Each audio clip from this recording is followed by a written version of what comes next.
like to call to order our budget work session. Today is Tuesday, February 7th, and the time is 6:05 p.m. If we could please stand for the Pledge of Allegiance. I pledge allegiance to the flag of the United States of America and to the republic for which it stands, one nation, under God, indivisible, with liberty and justice for all.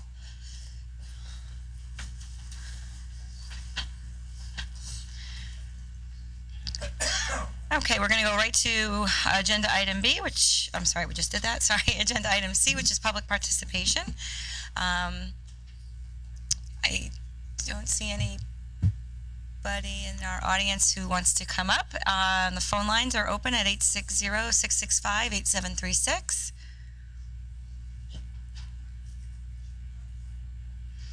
Seeing no public participation at this time, I'm going to move to agenda item D, which is new business, and we will move right into our review of instructional programs. Welcome to everybody who's joined us at the end of the table, and we look forward to hearing from you. So we'll start with A, art.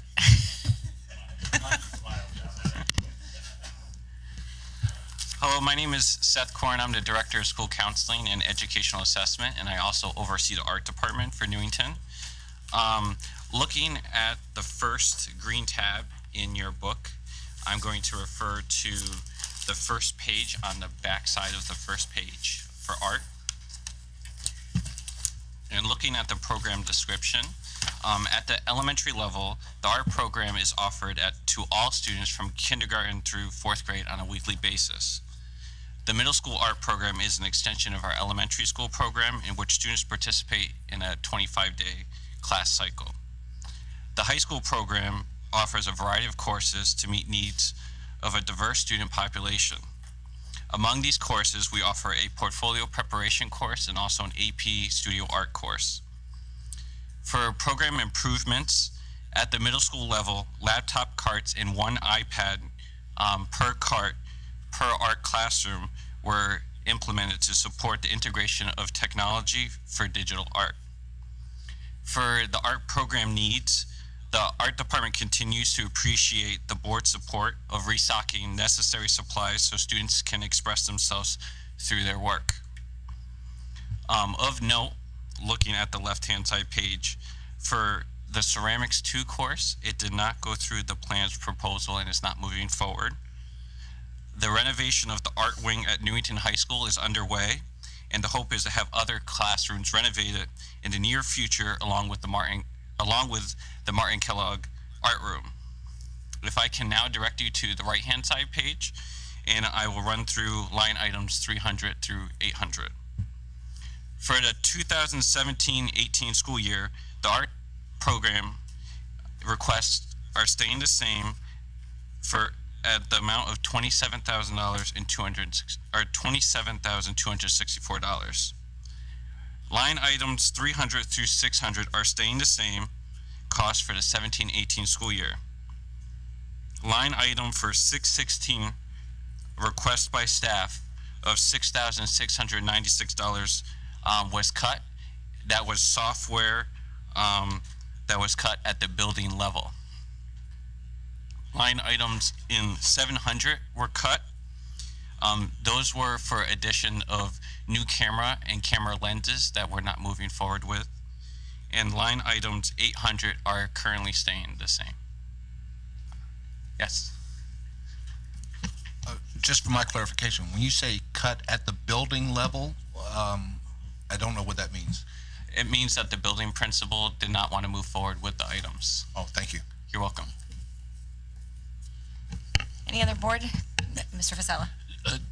In the past years, we've been deferring the kiln for the art. Now, has that been replaced, or is it functional, or are we still trying to get that kiln into the art program? Yeah, the kilns are at both schools, or all three schools, at both middle schools and the high school. There is within the budget our continual contract fee that we have to service those kilns, and they have been repaired recently. Okay. And the one at John Wallace is new. Oh, okay, very good. Two at Wallace. Any other questions about art? Thank you. Thank you. Workforce Development.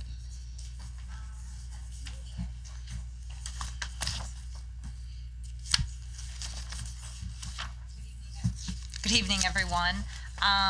As you are all aware, the goal of the Workforce Development program is to provide students with opportunities to engage in authentic learning opportunities.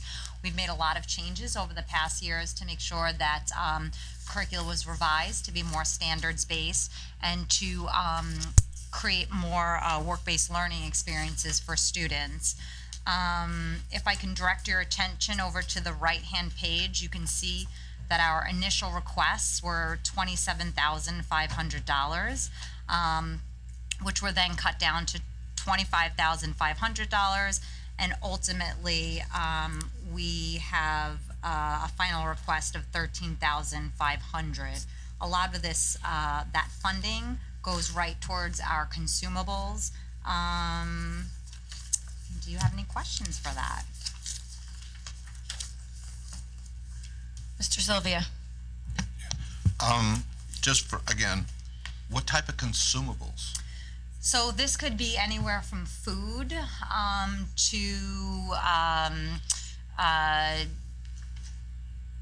T-shirts that students, and I'm not saying we use T-shirts, but if they come up with a business plan and they want to create, and their company, they develop a company that needs T-shirts and they have a press on, they do a design for their these materials, those are all considered consumables. Anything that to run their program that is not covered under our Perkins funding.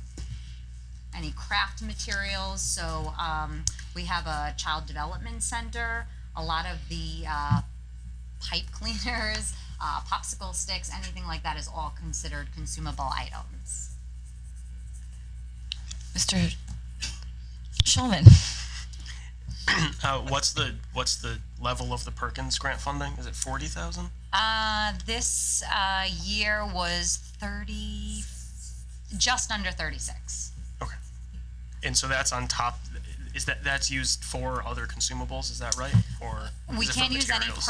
any Perkins funding for consumables. So Perkins funding has to be in service, professional development for our teachers. 5% of what we get needs to go to that.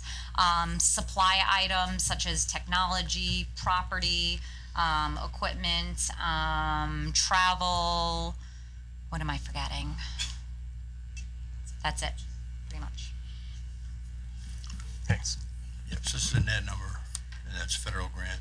So you have, not tech ed anymore, but you have business ed, Yep, we have. consumer science. Yep, we have Culinary. business, marketing, Right. culinary, IT. So it's for all of I those. think that net number. is it. That falls under the Perkins. Yeah. Other questions for Mrs. Davis? Mrs. Guyon. If the funding for this year was 36,000, do you expect the same for next year? It's gone up by maybe a few $100s since I've been here for the last 4 years. Yeah. It's based on a formula of minority, free and reduced. There's a formula there. Yeah. What kind of funding, I know where it says program needs for DECA, are you talking about? For instance, I know that there's DECA field trips and we're paying the full boat as parents right now. That was put down as a program need. We have a lot of students that that are participating in DECA, and that would be any kind of funding for transportation to competitions. Perkins does not pay for that at all. Right, that's most specifically for nationals. Exactly. So it's, if we have students who win at states, we're then somewhat obligated to send them to nationals, which follows their airline tickets. Yeah, which we actually have 3 students. I know you had mentioned that it was a little early, but we do have 3 students that have qualified Yeah. under the chapter, is that what it's called? That are actually going this year in the spring. Other questions?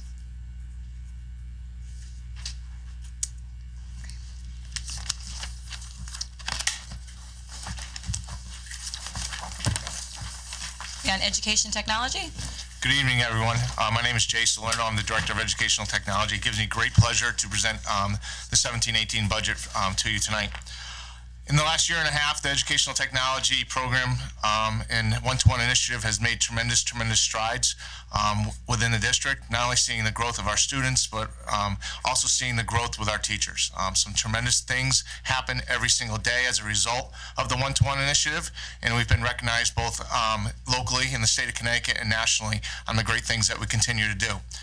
In terms of our needs, some of the needs, we need to provide improvements to the core of the district network. We also need to have one high school computer lab for the art department after the renovations, and then refresh our server and storage infrastructure due to age, wear, and capacity needs. Those are our improvements. In terms of our needs, moving forward, we're going to need annual funding to ensure the resiliency of the One-to-One Technology Initiative, and also operationalize the annual technology equipment replacement plan that we need to have a focus on eventually, especially for our teachers moving forward. On the right-hand side, if you take a look at some of the numbers, especially in the 500 series, with our contracted services, our initial request was $380,000. We're down to $295,000. These contracted services basically are providing everything that we need to run our networks, to subscribe to subscriptions for educational technology, to host our website, to host our LMS, etc. In our supplies, in the 600 series, you'll see a decrease of $4,000. We did have a little bit of an increase in our supplies, which would include some consumables for our 3D printers. But our library media materials did move down as we move more towards a digital age. We're finding ways that we can save there. And then finally, our replacement equipment of a decrease of $5,000. This is our replacement equipment, including our servers, our printers, projection, and labs, the art lab. So overall, the educational technology budget has a decrease of $104,000.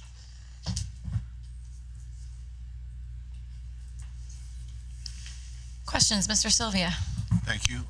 Jay, when you said the replacement plan for laptops and teachers, what's the plan? Is that a 3, 4, 5 year? Well, right now, over our about 6 years right now. 6? We have to start looking into it. Obviously we'll investigate all avenues, including possibly Chromebooks for teachers eventually. But right now we're going to just stay put. We're using the laptops. The teachers are using a laptop device. All right. So now, are those replacements staggered over years, or are they just like all teachers, hey, we all get new laptops? That's what we're also approaching the conversation as maybe we need to just stagger it a little bit so we don't have one-time hit. But that also is in the discussion. Before, it was 1 year where we did have the integration of laptops to teachers years ago. And now since then, we haven't had no other devices provided them other than the backups. Well, that was the first time we'd ever done it. Right, exactly. And which line item is this under? There is no line item. If you look at the line item for replacement equipment, 731, Right. my initial request of well over $1 million of $1,104,530, that included devices for the teachers. Since then, we have taken that out and then put it as our line item as $245,000. So replacement equipment is for teachers' devices is out of the budget. All right. And so the 245, I take it, is only for network and servers? It's for network and servers, printers, and the art computer lab. Oh, projectors too, also. Oh, we didn't replace all the projectors last year? It's a smaller fleet, just as backup. We still have some smart boards that are out there that are failing on us. And Smart is not supporting the Smart product anymore. Obviously, these smart boards have been up for a number of years. They're delaminating, so we need to find another solution. Okay. Mr. Schulman? What contracted services will you be losing going from 380 to 295? One of the contracted services, we're basically streamlining a lot more of our contracted services. For instance, we're using a product called Go Guardian for teacher to manage. Before, that wasn't an option. We had classroom management tool in there, so we took that out. Also, on the IT end, they took out some antivirus software. They've had different solutions that we can streamline now. So you're comfortable with that cut? Absolutely. Mr. Fasella? I noticed that there's no money for conferences, but there's $750 for travel. So if you're not going to conferences, where does the travel? Go to school The locally? IT department, they use their own cars, so that's their travel. Thank you. Other questions, Mr. Schulman? What's the dues and membership? That was $150 this year that's being given up for next year, and why didn't you like it? The dues and memberships was on the IT end. It was memberships to committees or membership to organizations that IT was belonging to. I couldn't tell you why they decided not to, but obviously they saw no more value in it. Mr. Sylvia? Thank you. Jay, are there any opportunities for us to collaborate with our other IT department in the town to share or any of those elements? Or are we just basically a standalone unit and we're not investigating that?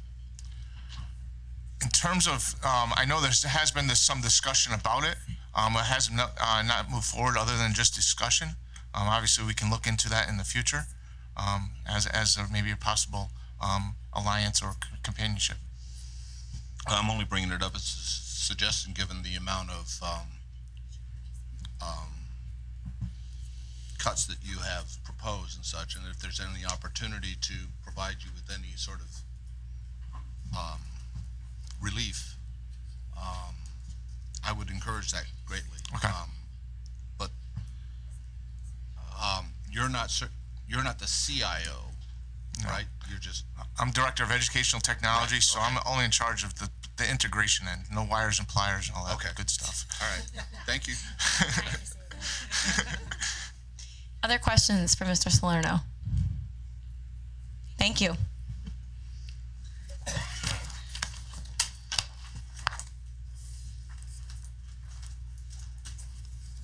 wait a minute.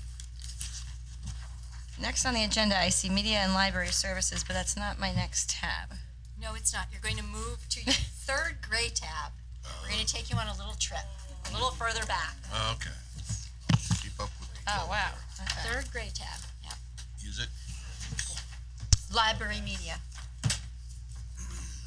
Does everyone not have the same color tabs? Oh. Didn't go deep enough. No. Just gonna say I'm This is your old protesting book, going this out of book, order. Your new book. It's just a matter of which book you Media and have. library services? Yes. Thank you.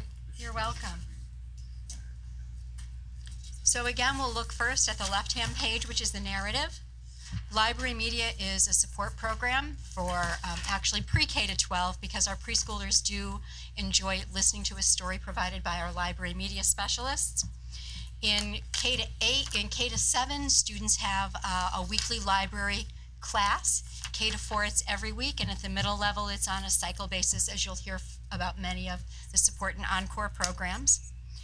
The program provides a standards-based approach using both ISTE and the American Association of School Libraries, and I would say that the library media program has really grown as they collaborate more with educational technology, and they really do look at both of those sets of standards to bring their program forward. In the district, we have one library media specialist in each of our elementary and middle schools, and we have 2 library media specialists at Newington High School. So if we look at the program improvements, although it says none, it means that there are no financial improvements, but I will tell you that the program itself is improving as it's crosswalking the ISTE standards with the American School Library Standards. And their future needs is really to continue to appreciate the funding from the board so that as they make a transition to a more digital environment, particularly at the secondary level, we still have books for students to hold and love at the elementary level, that funding continue to come forward. If we look at the right-hand side, which is the dollars and cents, you will notice that in 500s and 599, there is a bit of a decrease of $9,575, and that was for some enrichment materials, mostly enrichment databases, which the program can do without for the upcoming year. In the 500 accounts, you will notice that the bottom line, the request was $71,000, and the proposed from the superintendent is $30,000. And those are reduced, again, for ebooks, magazines, such as EBSCO periodicals and databases, In the 690, it was for digital cameras, HDMI cables, makerspace materials, those 3D printers. Each of our media specialists also have in their areas, and then some furniture and book displays. In the 700 account, you will notice that it's gone from a 61,600 to a zero line, and that was a request of $50,000 for new furniture and $5,000 for a sound system. And then in the 731, the high school requested a new mobile book display. So those, again, are not critical to the implementation of the program, and the staff agreed they could delay that for some time. So that is the library media program. Are there any questions? Wait, sorry, real quick. When you look at the headings, I always get stuck on this. The initial request, the program request, the superintendent proposed. So the initial The difference between the initial and the okay. So the initial request is when we ask our staff in September to enter their needs for the following So year. the entire okay. So they then- put in everything that they say that they have to have for their program in order for it to continue. Things that would enhance their program, and others that would be great supplements to meet diverse needs of students. So that's what you'll see under the initial request. The program request then comes in two places. One, each of our building administrators has a bottom line that he or she needs to meet, and so they make some decisions working with their staff on what should go forward and what won't. And then it comes forward to the supervisors, Wendy, myself, Kristen, Kim, Steve, and we start making other cuts. Does it align with the curriculum or the program? Does it meet the goals of the district improvement plan and the strategic plan? And then the final one is when they go through a round with Dr. Collins. Most of them call it the grilling session, where he asks them why and for what reason, and then says, well, you know what, we really need to cut back. And they'll make some tough decisions about what they can carve out. Okay. So those are sort of the three renditions of how the budget rolls forward. Thank you. You're welcome. Jane. Did the Scholastic Reader make it? You know, the Scholastic Reader that the elementary kids get, did that get cut out, or is that still? It's in the social studies. Oh, okay. You'll see that in other areas, yes. Karen, I know why we have it, because it's so closely aligned with ed tech. How difficult would it be to change the number of the program so that it was kind of followed ed tech, so that we didn't have to, because it's a natural combination with ed tech. Is that possible, or, oh, okay, all right, okay.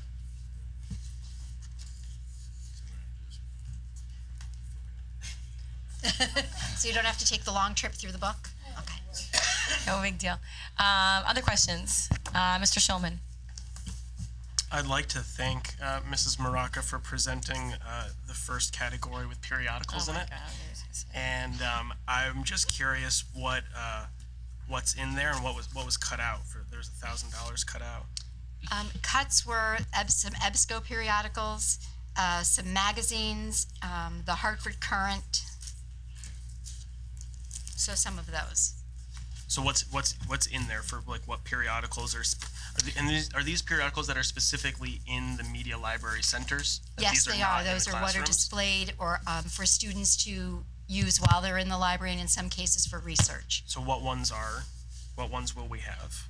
Unfortunately, they're labeled periodicals and they're not articulated as to exactly which ones they are in the budget, so I cannot be specific. No, they're different magazines. Just that you different have in, magazines. Libraries that they subscribe to, different. I can tell you vendors still are EBSCO and DMSS, which I have no idea what that stands for. So it will just say periodicals, and what will happen is, depending on where the curriculum is, will depend on, so they might bring in a scholastic scope at the middle level where students would be reading things of high interest to them and current events. So we don't know what's going to be bought, or what we have doesn't say what is planned on being bought. 'Cause it's a pretty specific dollar amount. We do not know exactly what what the media specialist has earmarked it for. They put it in as a line item of periodicals. They do know what they will be purchasing. They just leave it. It's easiest for them just to put periodicals, because then they have to work with Karen. So if they put Scholastic Scope, and when they're looking at what's coming up for 17-18, and they're saying it's not been used this past year by our students or read, then they would not want to reorder it, so they'll look for something else. So again, it's a little bit of flexibility in what they decide versus putting in the exact title, because then they're locked into that title. And we also have to remember that, in our libraries, you're never going, it would be inappropriate to remove all paper from our libraries. They're not all going to be digital. So, you're going to have some periodicals and things like that.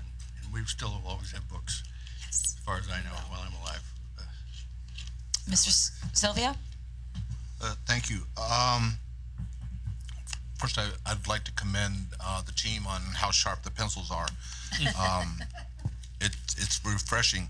I am curious, how did the team find a solution to lose 0.10 certified employee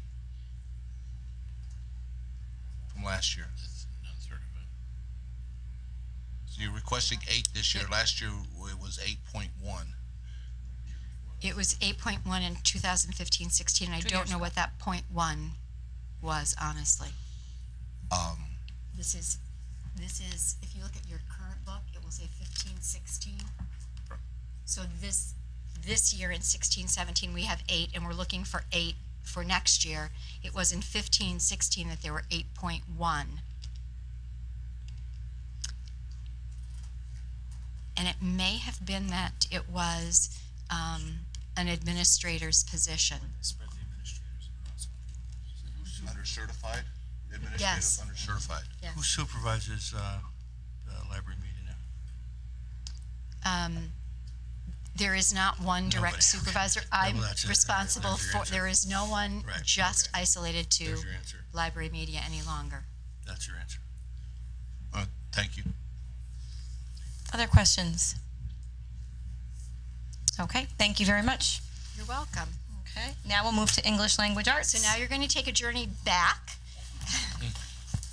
and you're going to turn to the first red tab.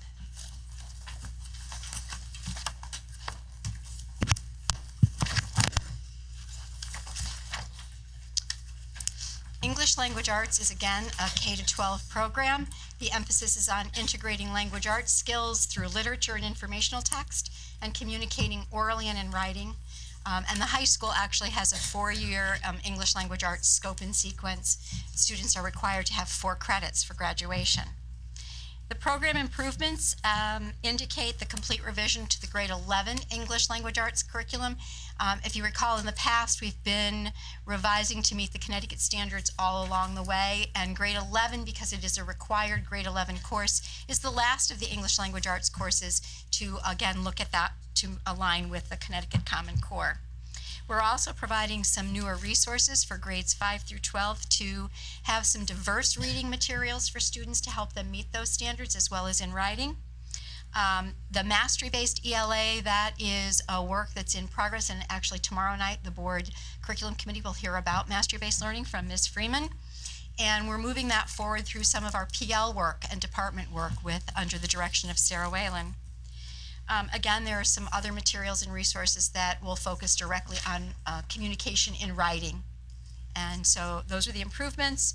And again, the program needs are to continue to offer integrated programs in the area of humanities. We do have one course at the high school called American Studies that is a humanities course. It is social studies and language arts combined with a social studies and an English teacher.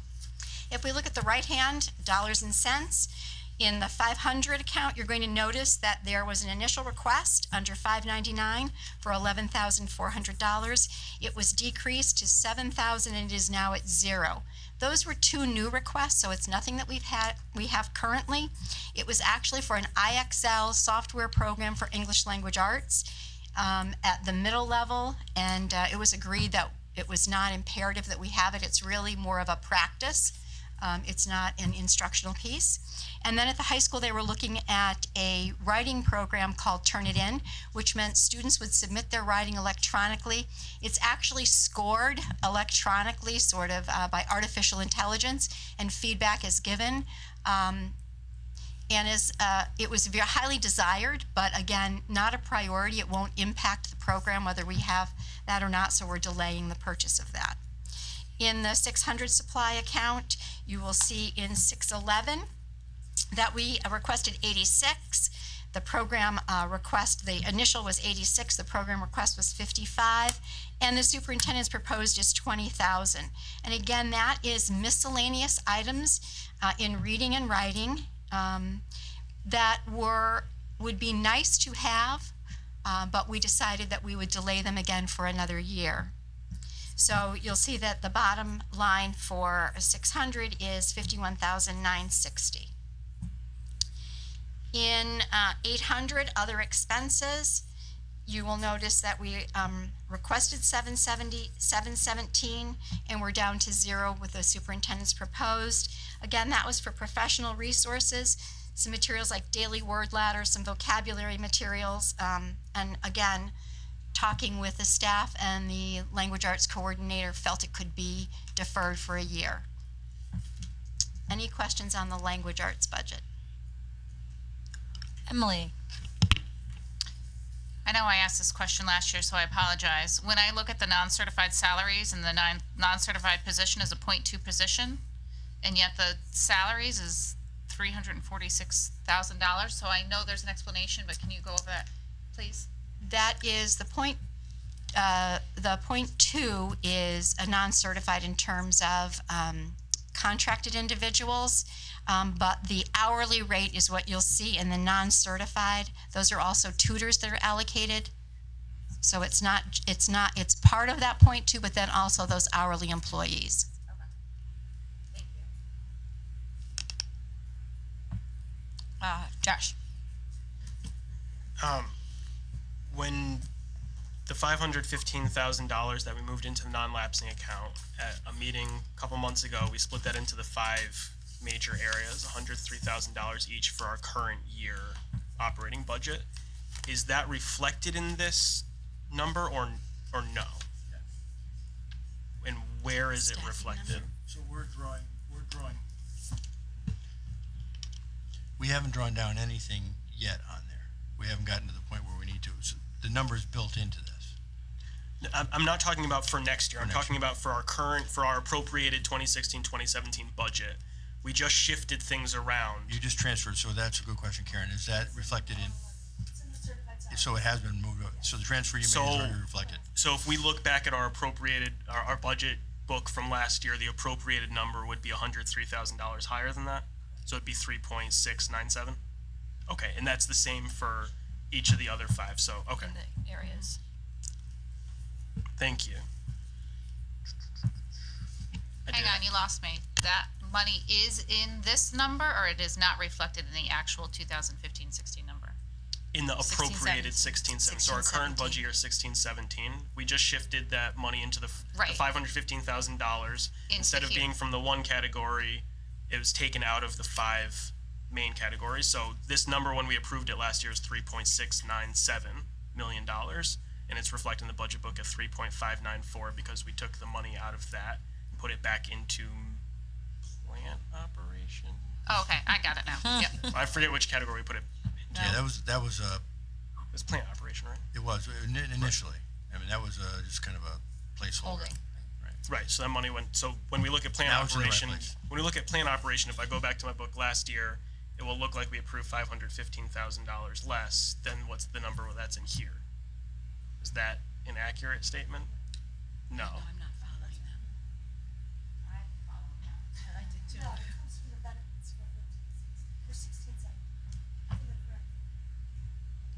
The benefits. Okay, Yeah, I know, very Right. confused. No, Something I'm we there. hadn't had I to do get it. before, and it was, we essentially handed them a check for $515,000. so plant operations out of 15-16. Okay, so it will look like we spent basically nothing in plant operations when we look into the actual under that tab. And for the appropriated, it looks like there's much less in benefits look at the and actuals. more in benefits. Okay, I'm with you. I do have questions on this program area if I can be indulged. Before that, I just want to make sure everybody's, I see some confused looks. Are we more confused, or is everybody straight on Emily? I think I got it. Okay, But I'm ready to get off the carousel. I mean, I'm more confused, okay. all right? The various articles that I've been reading, artifacts that are provided, it shows that under CFFR, that we took 515,000 out of plant operations. However, the report that we got on May 25th says we took it out of employee benefits.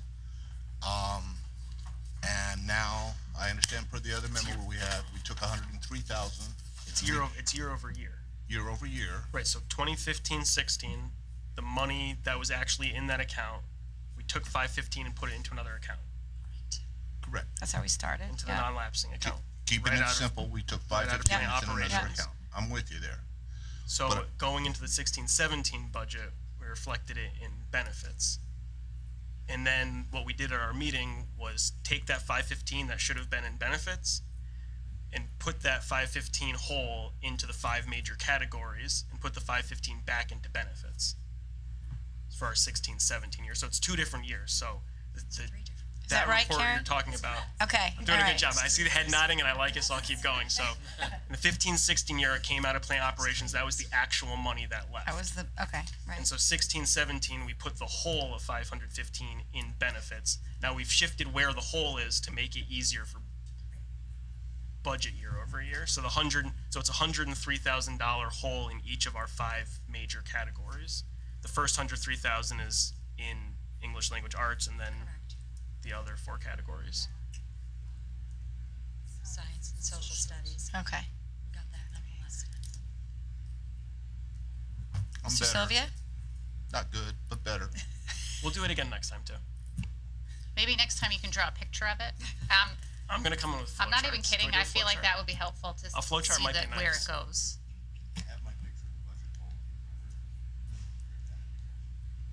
Just like through what happened last, like a nice flow chart, Because it's 3 years, it's not. because it is 3 years. It is, and that's what's really confusing.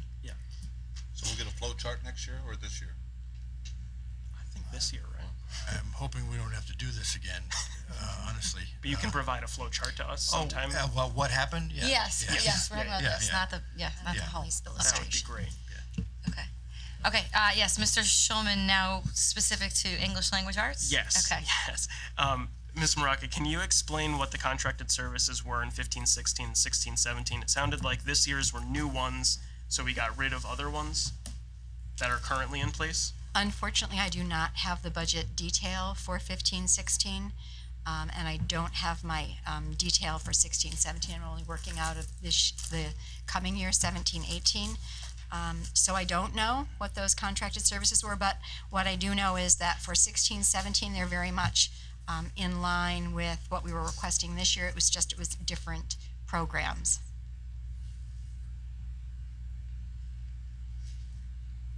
But we're down to 0 now. We're down to 0 now. So we have no contracted services supporting English language arts, and we have no need for contracted services? What we're finding, as Mr. Solano spoke earlier with our one-to-one, we're finding that teachers are using Google Classroom, and there are other resources and apps and extensions that they are using, and we've also have now resources that are digital that have come with some of the materials that we've been purchasing. So in layman's terms, net benefit. Yes. Thank you. All right, nice to hear. Other questions? Yes, Emily? In the supplies line, $20,826, what types of things are those? They are literature, writing materials, some viewing materials, Foundations, which is a phonics program at the elementary level. Some of those are consumable materials, so we're repurchasing those. That's kindergarten through grade 4. Some Wilson handwriting that goes along with the program. Resources such as sentence strips, just day-to-day language arts materials that teachers use in the area of instruction and students use, and they're really consumable. Once you use the materials, they're exhausted and they don't get reused again.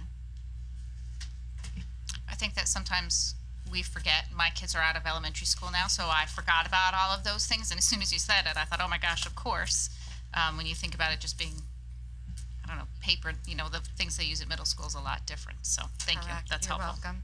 And sometimes you'll see a change in the amounts, because you have to remember each school, we give them a target. And depending on the principal's need that year and what the goals are working on, they may need to put more money into ELA or math or whatever it is their goals are. So you may see some shifts there. So, and then we have to balance that on top of Sarah Whalen runs the K-12. She couldn't go over the bottom line. So that works.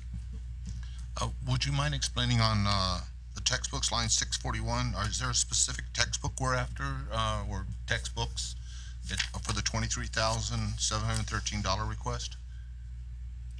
Some of those are novels to align to the new English language arts curriculum in grade 11. That's really the bulk of it. That's about $20,000 there. And then the rest would be classroom library materials. Thank you. You're welcome. Other questions for English language arts? Seeing, one more. I'm confused. I'm going to direct it to Karen. Back on the 111 account. So now I'm doing the math in my head, and so the way that it's targeted here, 1516 to 1617, it's an increase of 164,000. The increase to this year is 168,000.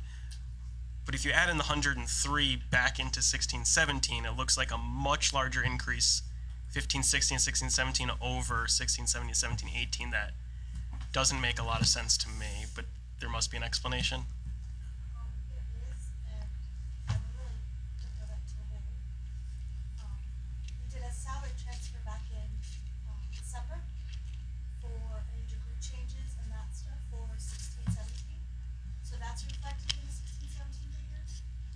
Okay, so and so it wouldn't have been previously, so there may have just been a few.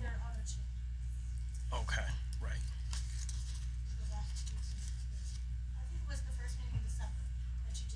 Okay, so it's money moving from the other salaries account into this. Do you have, or does anyone have the last year's budget book? I wish. Steve does. Steve, what was the number requested in last year? The last column. Under what category? Certified? Yeah, 111. 111, 2015-16? 1617. 16-17 was $3,827,961.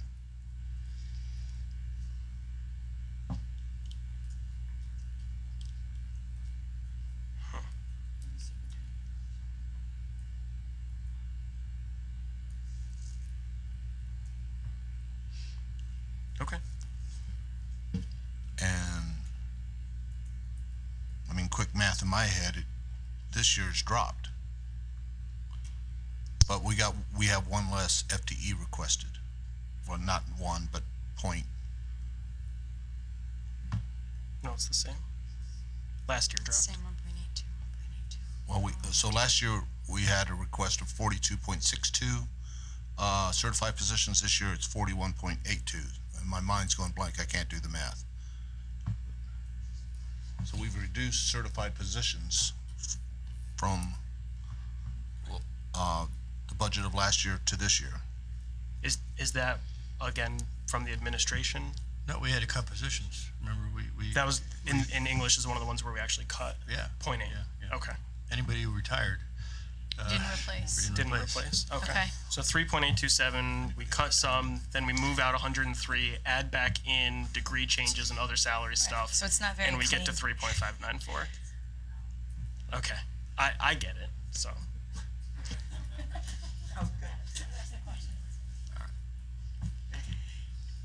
Other questions? All right, we are on to world language. You just get to move your purple tab that says world language. World language program with our new coordinator has shifted to the positive, and they're really working on developing the skills of communication in world language, which include reading, writing, speaking, and listening. This is really a grade 8. It says it's a grade 8 to 12 program. We do this year for the first time have world language as a core course in grade 8. When Mrs. Vassell came to the curriculum committee, she and her staff spoke to the great progress of their current 8th graders, and they cautioned us to remind us that those were students who for a half year had Spanish since grade 5. So again, the program will look a little bit differently in terms of the progress of the world language learners next year. So I just put that out there. What are the program improvements? One that's not actually highlighted because it sort of happened a little after, which is the reinstating of French 1 at no cost. We have a teacher who is certified in 3 languages, and French being one of them. She is a Newington High graduate, has come back to be one of our employees, and is going to be teaching a section of French 1 next year. We also have new pedagogy being used in our classroom, so that teachers are really not asking students to move chapter by chapter for vocabulary, but they're really asking them to embrace the language and now start having conversation with the vocabulary that they are learning. And all of the instruction is aligned to the performance targets of ACTFL, which is the American World Language Association. Program needs, the first bullet speaks, volumes. It was a plans proposal for quite some time, which is for world language or Spanish teachers for the middle level, so that we could have 2 years of Spanish at the middle level in grades 7 and 8. There's also still that lingering desire to introduce world language early as elementary school if feasible, and then also to expand the offerings of world language at Newington High. We are most fortunate. Most schools can't offer Latin, and we still are able to offer a Latin program, compliments of Mrs. Houlihan at Newington High School. So looking at how that impacts us financially, if you look at the right-hand budget page, you will see in $599 contracted services, $7,200, and that is the service contract for our world language lab. Again, the equipment needs to be maintained and monitored, and outside vendor contracts can be expensive. In the 600 supply, you will see that there is some request for supplies, again, a very small amount. And if you look to the total supplies in 611, you're going to see that request is only for $3,108. And that's because Mrs. Vassal, as I mentioned a little bit earlier, is shifting from that textbook-oriented approach to really more of a oral proficiency approach. So we're not really grounded in just chapter by chapter in any of our world language textbooks. In the 800 account, the 810 is membership to the World Language National Honor Society. Any questions about world language? Mr. Sylvia. Me? Sorry, thank you. So the only difference I saw was in the number of certified physicians. We've increased 0.4. Is there an explanation on that one? That happened this year in 16-17, so we're not increasing it for next year. We have 13.75 in 2016-17. We had 13.35 in 15-16, so we're just maintaining our current staff. So I'm comparing, last year's budget said we authorized 13.35 at 16-17.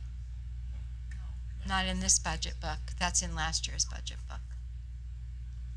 We appropriated 13.75 for this year. Are you asking the difference from the 2015-16 year? Last The year. increase from 20, from, It was the teacher who Right. taught Arabic who no longer is an employee. She resigned and moved. And then we added in 0.4. After we did the budget, we hired Ms. Fasal to be our coordinator. So in that budget book, it's not reflected, but when we brought her in, it increased the position to a 1.0 instead of a 0.6. And so it shows up here, but so somewhere else in the budget book, there's a reduction of 0.4 to add her in after the budget was passed, because she came in over the summer. Excellent. Last year. She would be listed twice because she does administrative work and teaching, no? She's only listed, if she only comes up to. She only comes up to 1.0 no matter where she is. So if she were happen to be supervising the English department as well, she would show up there. But she's all world language, World so she's language. a 1.0 in this budget. Thanks, Josh, for the explanation. I appreciate it. Mr. Schulman. Is it the switch to the oral proficiency that's driving the lack of resources for the reintroduction of French, or is it that we have French resources from when we previously ran that course? It's a combination of both. We still have the resources. We, put them in storage while we weren't teaching French 1. We're taking them back out. But either Mrs. Tony or Ms. Sanza, who will be teaching it, will again use the standards. They're in the process right now of looking at rewriting and revising a French 1 curriculum so it does meet the new standards. And they feel very comfortable that they can use those resources for instruction. It's just that they will be making professional selections versus going chapter 1 through chapter 24. Other questions on world language? Okay, thank you. Thank you. Moving on to math. Good evening, everybody. If you go to your next tab and turn in a page, you'll see in the mathematics program, if you look at the major goals, you'll see there's a nice balance between the skills and concepts we need students to learn in the area of mathematics, with an emphasis on communicating those ideas, analyzing real-world problems, and solving those problems. So we're really looking at a balance between procedural and conceptual understanding. And that you'll see it goes throughout the whole budget here of our shift to making sure we are really looking at that conceptual understanding. If you look down to the program changes, you'll see that we're going to be offering a Probability and Statistics 2 math course that will complement the Prob and Stats 1 that we put in place as a supplement for students who are not taking Algebra 2. And then you'll see some of the program needs. The one I'd like to highlight is that first bullet. We've been looking at the elementary level at a core program for grades K through 5 that is aligned to the Common Core. When we aligned our curriculum a few years back, none of the programs out there were truly aligned. They kind of put a stamp on the cover, aligned to the Common Core, but they really were not truly built for the Common Core. Now we're seeing programs that are coming out with a true alignment. They're very well done. We're looking at some of those now. So that is a program need we weren't able to put in the budget. It's quite expensive. You'll see it's a cut. We would hope that if there were an opportunity to buy that with health benefits money, that would be a priority. It's certainly one for me.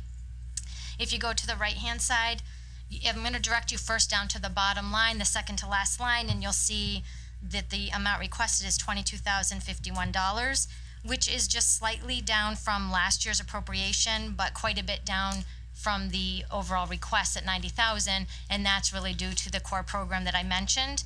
And you'll see that up under textbooks, 641, that $70,000 request, and that was a cut.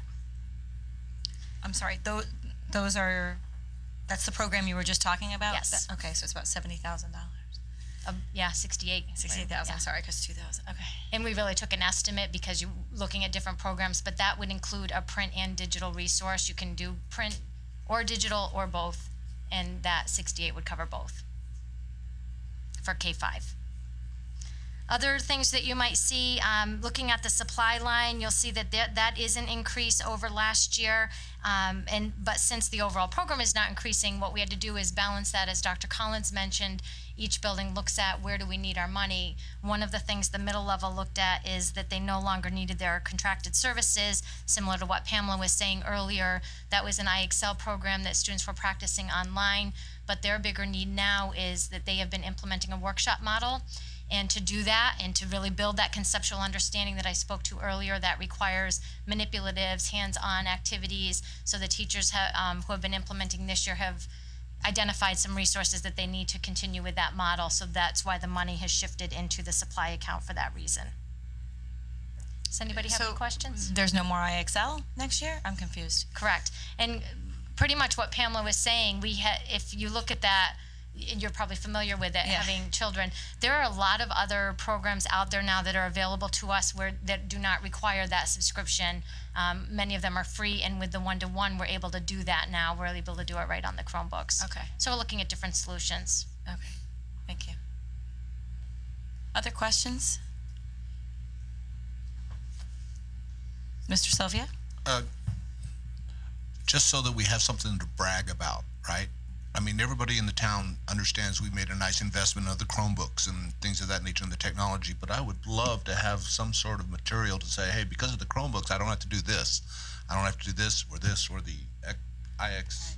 IXL, and the correlating savings of that. It'd be a great message to get out to the community to say, as we're shifting or transforming ourselves into another type of model, that here are the consequences of those actions, and basically brag about what we're able to achieve. So that if I don't want you asked, to go recook all the material and sleep stay up all night and all that, but if it's readily available or something of that nature, I'd love to have that kind of material to share with the community. Thank you. Other questions in regards to math? Thank you, Wendy. All right, we're moving on to music. All right, so if you turn to the first grade tab, music, I'm looking at the left-hand side page to give a general overview of our music program. All students at the elementary level participate in a weekly general music class. Students in fourth grade can elect to participate in weekly chorus, band, and orchestra experiences, along with one lesson per week for instrumental students. The middle school program is an extension of our elementary program, in which all students participate in a general music class during a 25-day cycle. Students use technology to compose and arrange their own music, and in grades 7 and 8, students gain exposure of learning how to play the piano and the guitar. There are various choral, orchestra, and band ensemble options for students in all grades, along with various group options in instrumental.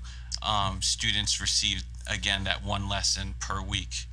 And at the high school, we offer a variety of courses in vocal and instrumental and non-performance areas. Among these courses, we offer AP Music Theory, various choral and instrumental ensembles, along with music technology and acting courses at the high school. As you can notice on the left-hand page, it says no improvements or changes, but I do have to state that the music department is working very diligently at looking at some of the new standards that are coming out for the music. As far as program needs, again, the program continues to appreciate the board's support in our nationally recognized music program. Our various department needs encompass music technology integration and infrastructure updates and needs. So looking at the right-hand side page, for the 2017-18 school year, the music department program is requesting $37,403, which is a decrease by approximately about $1,800 from the 16-17 school year. Looking at individual line items, 595 and 599 has increased for dry cleaning and contractual service fees that have been increasing. Line item 611 has decreased for general music, our general supplies and sheet music. And line item 16, it has increased as technology resources have increased and the software price for those resources. Line item for the 700s are staying the same cost for the 17-18 school year. The program did request to have some money allocated for new and replacement of instruments for the program. However, at this time, we're not moving forward with the replacement or those new instruments. And then for line 810, there has been an increase in fees for membership.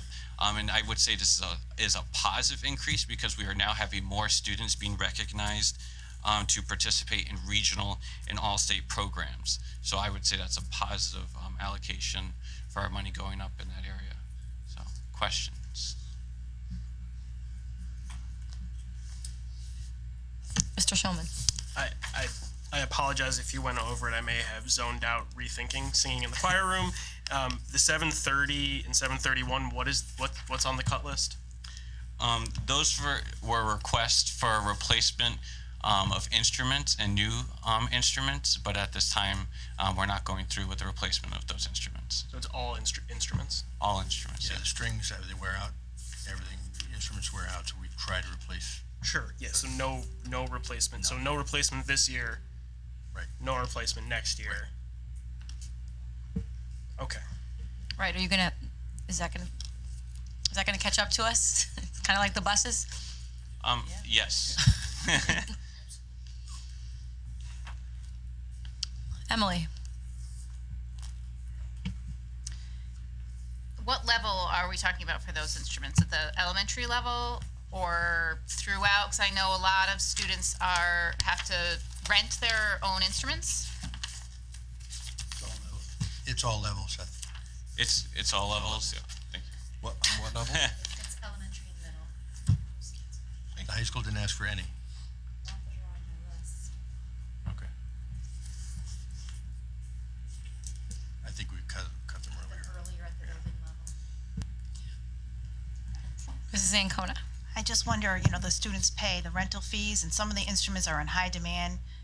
Not everyone could rent a clarinet at certain levels who wanted a clarinet. I just wonder if we did have, the extra instruments to rent to the students, if we'd make it up in their little fund with the rental fee.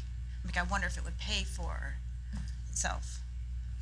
Well, since the money goes into a different place, I cut absolutely everything that wasn't essential for moving the program forward, at bare minimum. So you may, but it wouldn't go back into your budget, so that's why I didn't. Emily?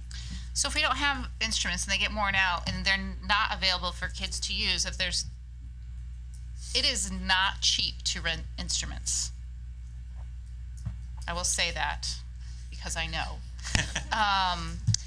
And I'm sure that there are many families that cannot afford that. So how do we accommodate that? Because I think it's not fair for some kids to be able to play instruments because they have the funds to rent them, and other families might have to make that choice where they can't play an instrument. If it's something that we're offering at school, it should be available to everyone. And we do offer it to everybody, and we do offer assistance to all our students that are under the eligible guidelines for free and reduced lunch program. So when those students fill out the application and give us permission to be aware of that information, we do provide funding for those students to be able to make sure that they are able to afford instrumental. I guess my equipment. concern is, along with that, is just like if we're not replacing instruments, are we going to run into a situation where it's not available? I think, again, over time, if instruments are not replaced and we need them, it is at some point we're going to get to a point where we are going to be in need of new equipment for those irreplaceable items. We're always riding the curve on that, always.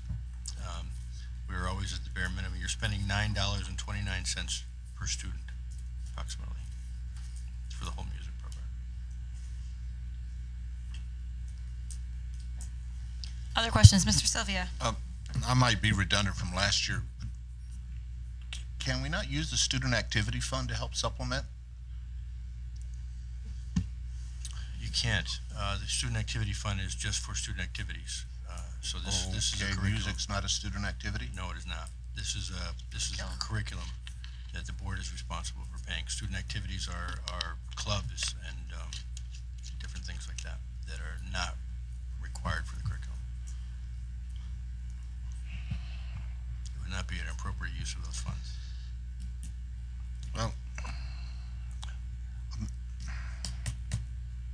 And Karen, correct me if I'm wrong, but the auditors would frown upon that greatly. right. I understand. Okay.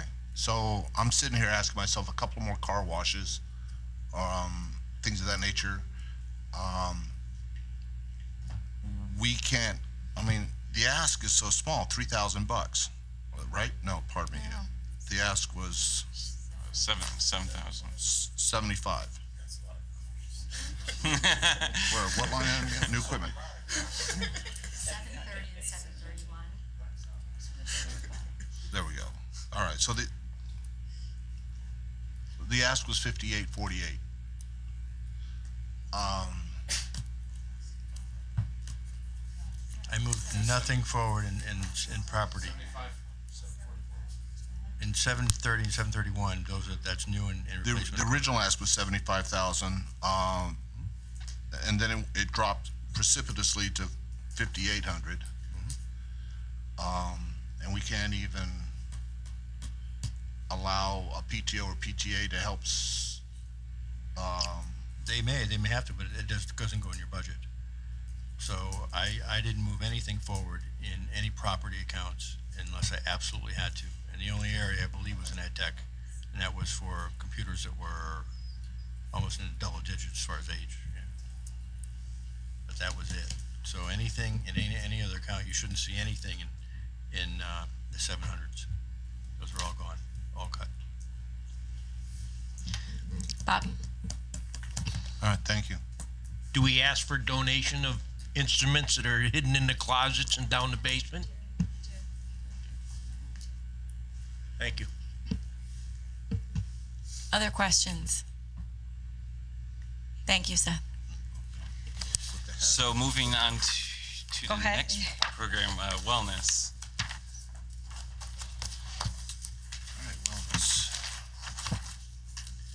And looking at the left-hand side page, at the elementary level, the program concentrates on the 5 core concepts of lifelong fitness, nutrition, decision-making, respect for self and others, and stress management. Students in 4th grade are administered the state-mandated physical fitness assessment as well. And in the middle school program, it is an extension of our elementary school program on the 5 core concepts, and the students participate in a 25-day cycle. Students participate in a district assessment at all grade levels and state-mandated physical assessments in both 6th and 8th grade. And students at the high school continue their wellness program through 11th grade, and beyond that, they are provided various elective options to continue to revolve around the 5 core concepts. Right now, as a wellness department, we are working on revising the 9th through 12th grade curriculum. And the program needs at this point are the wellness program continues to appreciate the board's support in aligning our curriculum with both national and Connecticut standards, and the continuation of funding for our program needs. So looking at the right-hand side page, for the 2017-18 school year, the Wellness Department program is requesting $23,953, which is a decrease by approximately $5,400 from the 16-17 school year. Looking at line items individually, line item 581 has decreased for travel expenses, as we the hope is that we do not have teachers traveling between various schools in a district. Line item 599 has decreased because there are lower contract services. Line item 611 has increased for general supplies and equipment. Line item 616 has decreased for media library resources. And we've looked at line item 644 to increase those periodicals. Specifically for the middle school, they would like to add in the Great Body Shop student magazine for our students at the middle school level. And line item 17, they are decreasing.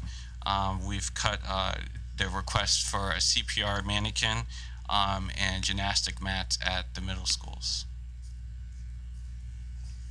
I'm sorry, can you repeat that last part? What line item were you talking about? 700s. Okay. The decrease of CPR mannequins and gymnastic mats at the middle school. So we cut that out completely. Yes. Questions? Mrs. Braverman, Dr. Braverman, sorry. What were the contracted services? What are contracted services for health and wellness? Those are typically to update and look at our equipment to just for funding to make sure those equipment is serviced. Like So the life cycles. The weight benches or That's not the weight benches, the Or- life cycles, the treadmills. the yeah, treadmills. yeah. The lift up the stairs.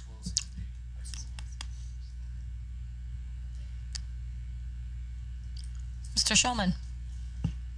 Did we previously purchase in the last year or two CPR mannequins? Or was that something that we cut? And I know we've talked about it in the last year or two. I know we have talked about it. I can't remember if did we get Little Annie? I believe we did get Little Annie at Martin Kellogg Middle Okay. School. But Little Annie has to be replaced every once in a while. So we're looking to replace that or to buy for a different location? Probably a different location, I would imagine. Different location. Yeah. Okay. And the name of that periodical is what again? It's called the Great Body Shop Student Magazine. And That's already come out. I mean, kids have already what is it? brought that home. I've read that.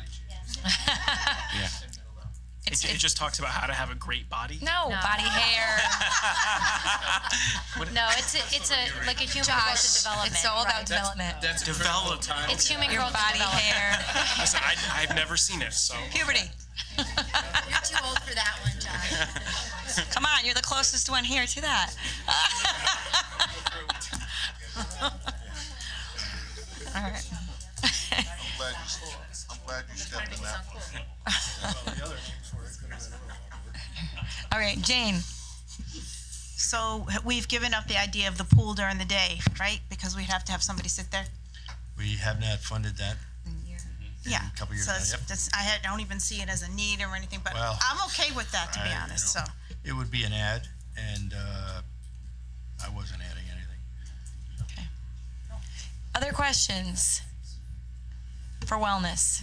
Going once, going twice? Okay, thank you very much. Thank you. All right, moving on to reading. Okay, behind your next tab, if you turn in a page, you'll see the reading program goals, and our reading program encompasses all 5 strands of reading: print awareness, phonemic awareness, phonics, decoding, fluency, and comprehension. The major shift when we went to the Connecticut Core Standards was to really let students read for a variety of purposes across literature, informational text, and persuasive text. So that's where you see some of the budget implication is that we've done a pretty good job over the last 2 years of enhancing our classroom libraries so that we can offer all genres to students at all levels. And we're kind of just at the tail end of that. If you look down at the program changes, you'll see there are no significant changes. Under program needs, we do continue to discuss the need for a reading interventionist at Newington High School. We are also closely monitoring the need at the elementary level, where right now we have about 1.5 reading teachers at each school, and their caseloads are very big. Our needs have changed, and we do see a significant number of students. We've also been shifting our model where they are servicing students with special needs to ensure that the highest quality teacher is servicing the students with the highest need.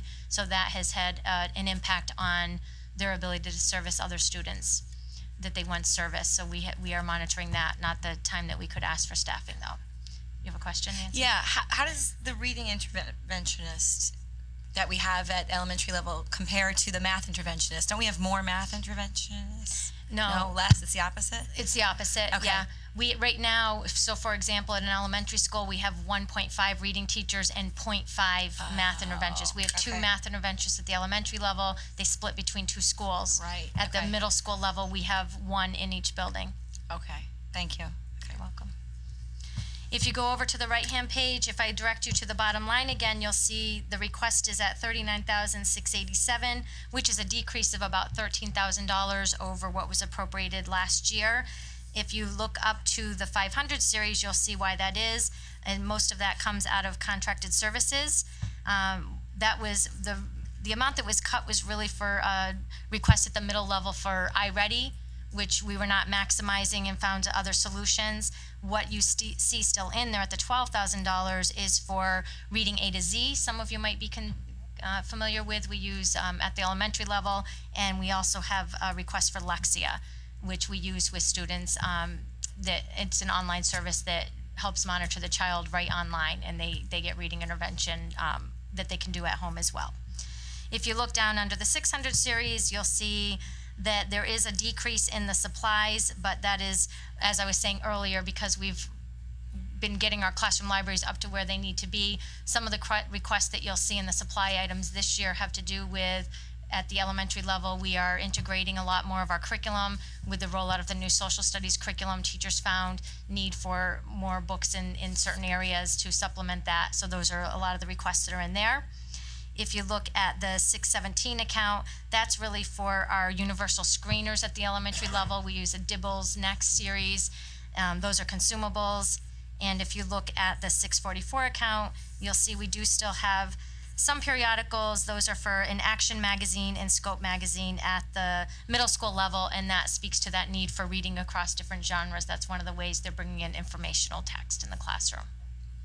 Any questions? Mr. Sylvia? Thank you. How did the non-certified salaries increase $48,000 from what was appropriated last year? We still had the same amount of FTE allocated. Probably hourly. Yes, so, and you're going to see this when we discuss other salaries. One of the enhancements that we did make was to the wage schedule for our hourly employees. We're finding that we are not very competitive compared to surrounding districts. So we did have to increase the hourly wage rate in order to be more competitive, to try to reduce the high rates of turnover and inability to fill those positions. So How much? I'm sorry? By how much per hour? How much did we How increase? much did we? A couple dollars an hour across the board. So in some regards, that sounds sometimes like a lot, but when Comparatively. you still compare us to other districts, we're far below other districts, and we still do not offer any benefits. So our wage and benefits are extremely low comparatively. So if I take the 0.2 and I increase it up to a 1.0 FTE equivalent, and I take the $48,000 increase, I have a $240,000, $240,000 increase, which is effectively a, that's quite a raise in rates for a 0.2 non-certified position. So No, so I'll bring it back to what Pamela was sharing earlier. When you look at the 112 line, that includes not only that 0.2 from above, but also our hourly employees. That's what we're talking about, all the hourly employees got it. Right. In this department So now it's got not, a raise. that's not an increase just for that 0.2 per position. It's for the hourly employees that are in that line item that Steve's speaking to, right? that are not Yeah. documented. Steve, well, no, they're documented, they're not FTE, they're not full-time equivalents. They're not full-time employees. Stephen, Right. could you go kind of describe who they are?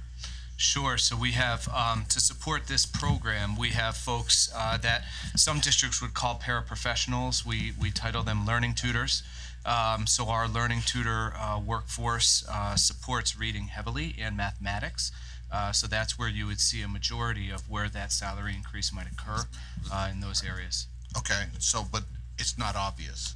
It's, I- right? So I'm sitting here saying, you got 0.2 non-certified employees stated here in the budget, and now now I'm hearing, and I'm not debating it, but I'm hearing that I've got additional Workforce resource support. requests that are not clearly defined.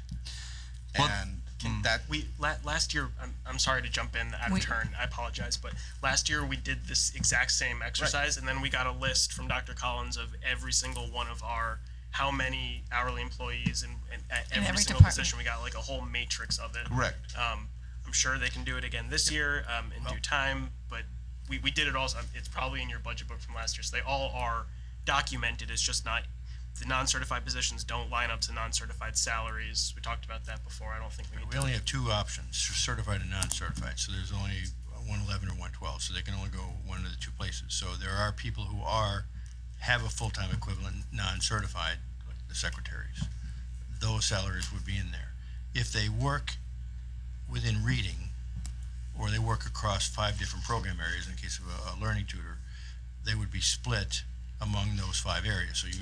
So a portion of them would be in reading, or they could be 80% in math, so they would be there. So that's how it's proportioned out. So you have the FTE, which 0.2, that would be a clerical person, and then the rest would be the hourly employees.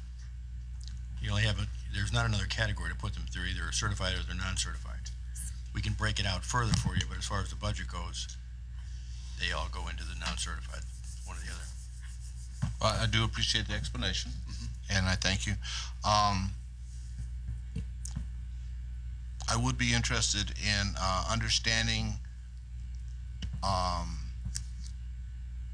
what elements of the budget are allocated precisely to non-certified salaries, the .2, and what would then at least be allocated towards hourly employees that would be aligned with that particular department.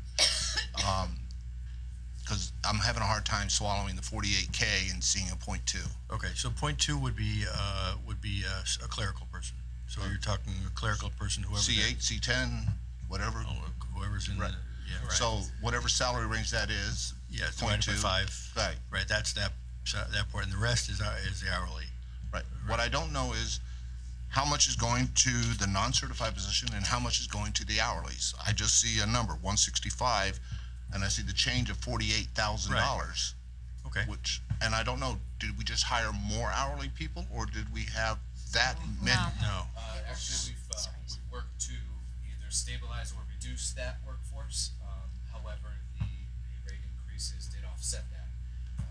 And the other thing you have to understand is when we have kids who come in with different needs, they may need more reading tutorial, depending on their individual needs. So throughout the year, you may shift personnel over there, so their hourly may change in the end result and forecasting forward. So we have to forecast now over the next 18 months what our needs are going to be in each one of those program areas by what kind of trends we've seen. So who are the kids? What are their needs? What are their needs going to be next year? So on a personal level, I'm struggling with even consuming a 165 number without that further explanation to try to understand out of that 165, how much is going to be allocated towards these hourly individuals and how much is allocated Most of it. to Stephen, .2? how much is a C8? How much is a C8? What would the average salary be? 60, that, I mean, average, there's a range, but I would say an average of $60,000 So for 60 a divided CA. by 5. Okay, 12,000 is for your FTE, and the rest is for hourly.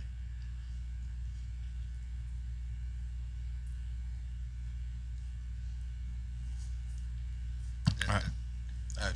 Thank you. I appreciate the discussion. Further questions? Okay, thank you.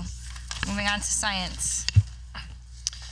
Good evening. I'll just ask you to flip over the blue tab.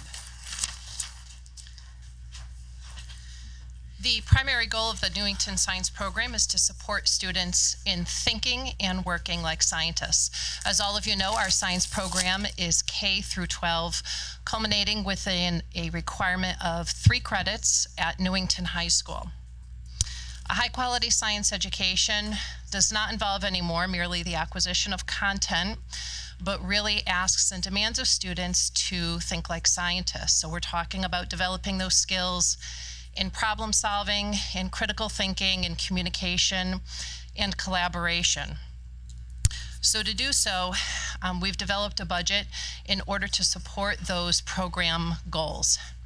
In looking at our improvements before we go to the dollars and looking at the improvements and the focus for next year, that will be the integration of the next generation science standards. The easiest way to think of these is the science answers to the Common Core. The next generation science standards is not just a revision of our curriculum, but it's really going to be asking teachers to be changing their pedagogical approach in the classroom and how they instruct science, and therefore asking students to be meeting those demands in science in a different way. So the big improvements that we look at over the next 2 years will be those curriculum revisions. However, one of the things that will be ongoing, whether it is in kindergarten or all the way up to AP Chemistry and AP Physics, is that we do believe on a focus on hands-on learning and hands-on acquisition of those skills and also content. So when you do go to look at the budget, the bulk of the requested items are in the 600s, and that is in our supplies. We have a lot of consumable supplies in science. We have chemicals, we have animals that are dissected, things that are used once and then they are done. We also do have supplies in science that break and also need replacement. There was a reduction in those supplies. Originally, there was a request for new supplies in order to support some of those curricular revisions. We had to make some difficult decisions about reducing that amount and moving forward with some of those curriculum revisions and using only the $34,000, $34,318 that you see represented there. One of the items that was also cut was close to $9,000 in textbooks. There was a request for AP chemistry textbooks, and we have decided that we can sustain that program at least for another year with the current textbooks that we have. Moving down to the periodicals, those are at the kindergarten and first grade level in Scholastic News. And then you'll see the $250 in other supplies, and that is to support end of the year science awards that are awarded at Newington High School. Moving back up to the 400s, I'm sorry, I'm not going in numerical order, but back up into the 400 series is $2,000, and that is for repair of any equipment. So if you imagine things like microscopes, they tend to break down, they need cleaning, they need repair in order for them to be used in the classroom. So that really sums up the science program. When we look at some of the program needs, we have two of them. One of them would be eventually the purchase of some new microscopes at the middle level, and then looking at possibly putting in an AP Physics 2 class at Newington High as we look at bringing on hopefully the academy at the high school in order to support those students. Thank you. Questions about our science program? Mr. Sylvia.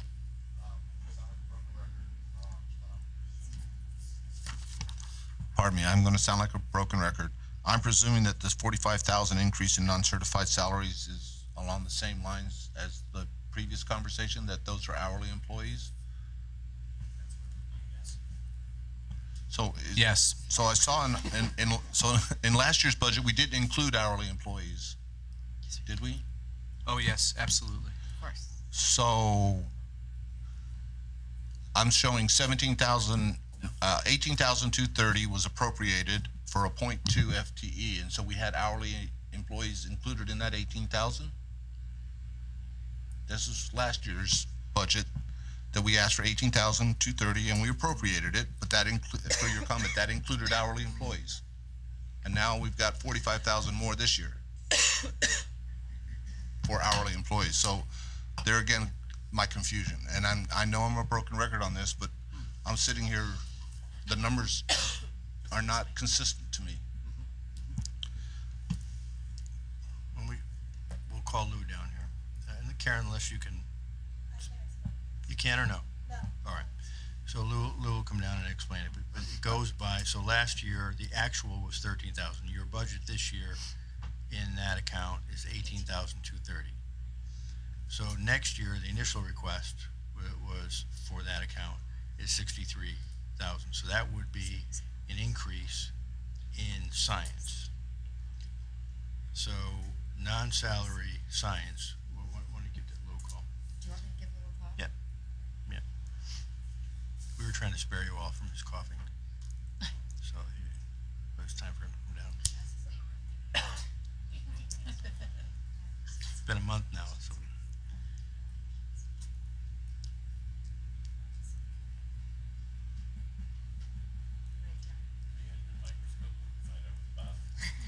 I know. So as you plan the program for the following year, you have to look at who your kids are throughout the year.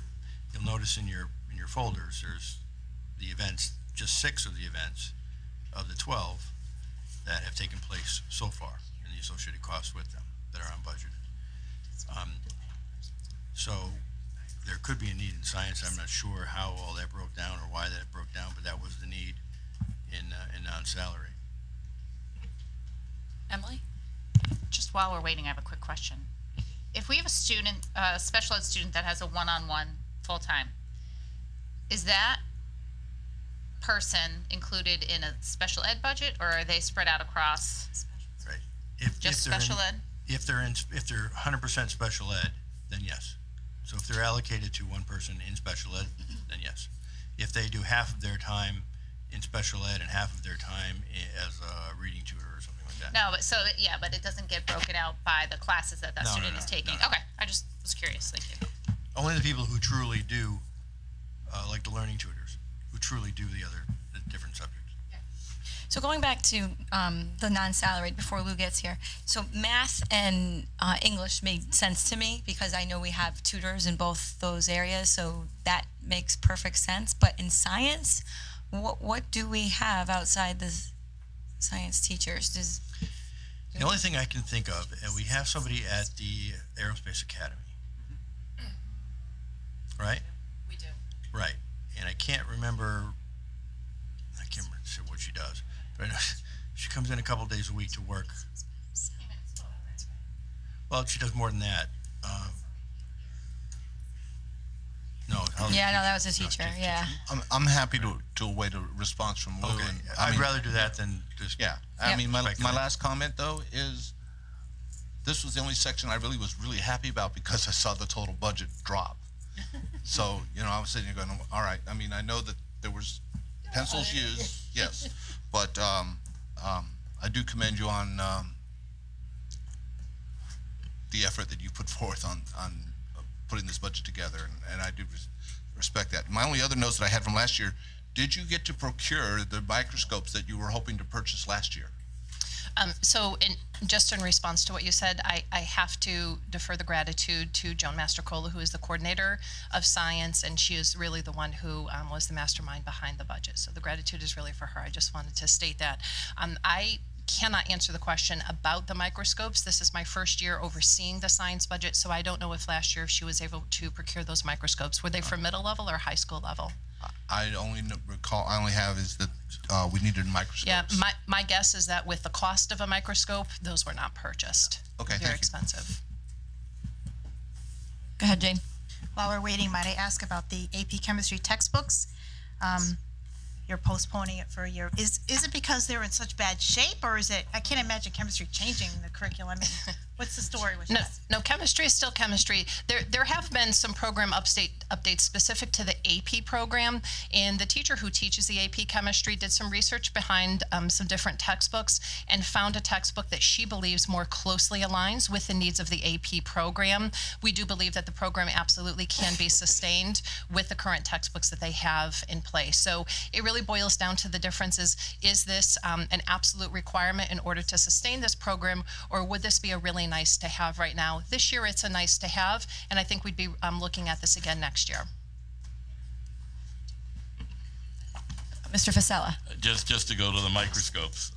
2007, I requested new middle school microscopes, and they still don't have them. So those microscopes are in tough shape, folks. They truly are.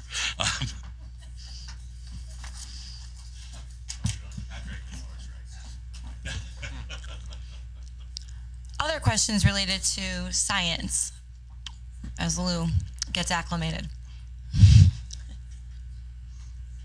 Okay.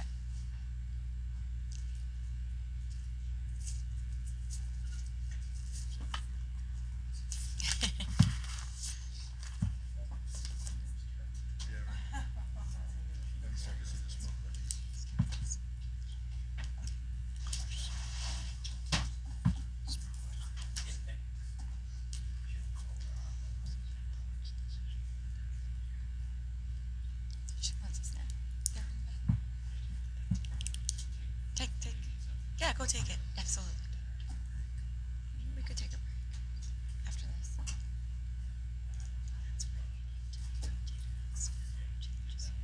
Okay. Okay. If any- I'm sorry? Sure. Want to go on? Yeah, let's move on to STEM. That's a great idea. Thank you. So if you just turn to the next tab.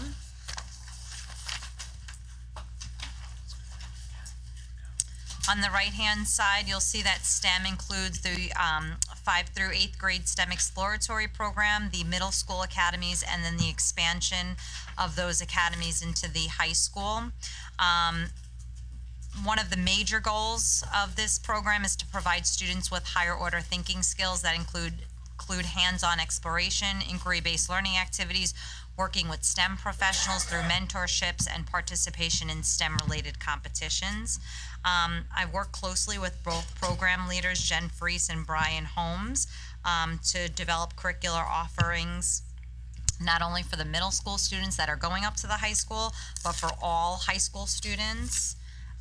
If I can direct your attention over to the right-hand page, you'll notice the overall request is $38,122. This is a $33,072 decrease from last year. If you direct your attention up to the field trip line item, you'll see there's a $100 difference, decrease from last year. In the repairs, you'll see a $350 decrease from, this year I should say. And if you go down, if you scroll down to line 611, there's a $32,078 decrease from what was appropriated this year. That's largely due to having already established 7th and 8th grade in both academies. And then that large number was also for materials for the medical sciences 1 course that's in place, which is currently being called the health exploration class. But it is changing to medical sciences 1 next year to align more with the program of studies. And if you look down a little bit further to 810, you'll see that there was a decrease in $295 for dues and memberships, and this is basically they've left off Science Olympiads. They're not doing it next year. They're just going to continue at Cyber Patriots and Invention Convention.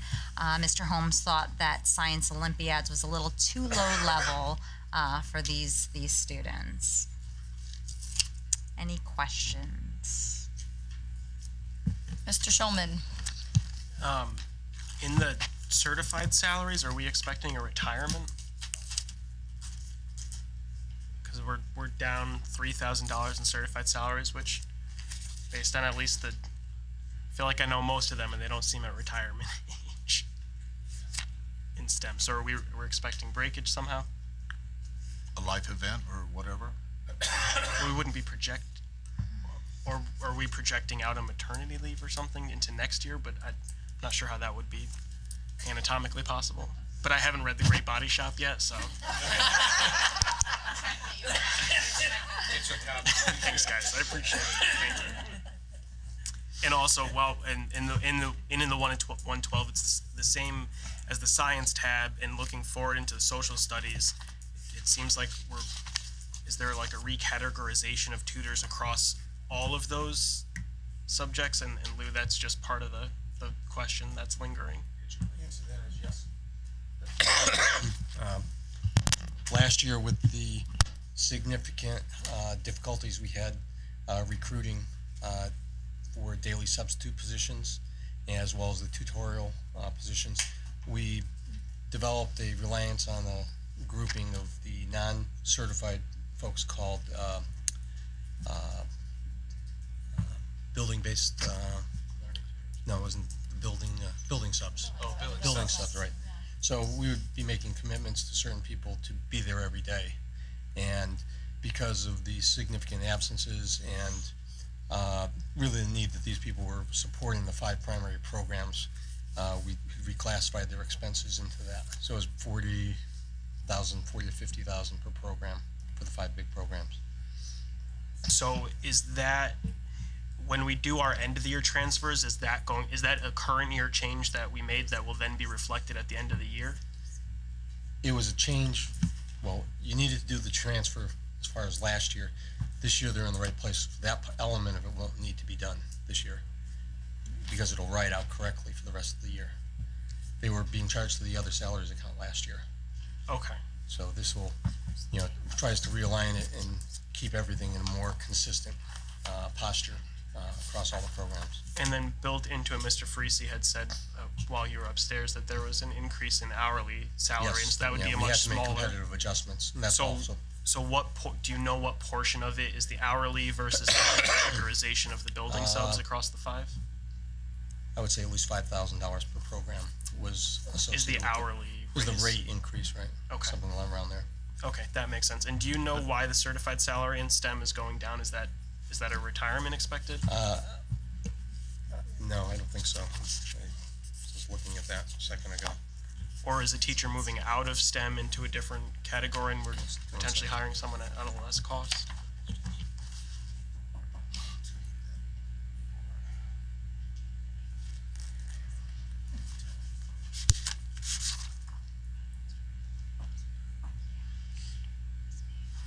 Is the FTEs equal? Yes. No, it's down from 6.4 to 6.1. So that was because of the reallocation of the administrative change, so. From this year to next year, the salaries is down. Okay. We change there. I think we may have been predicting something. We changed in that area. Yeah, I don't have the side-by-side comparison available. I'd have to go up and research it.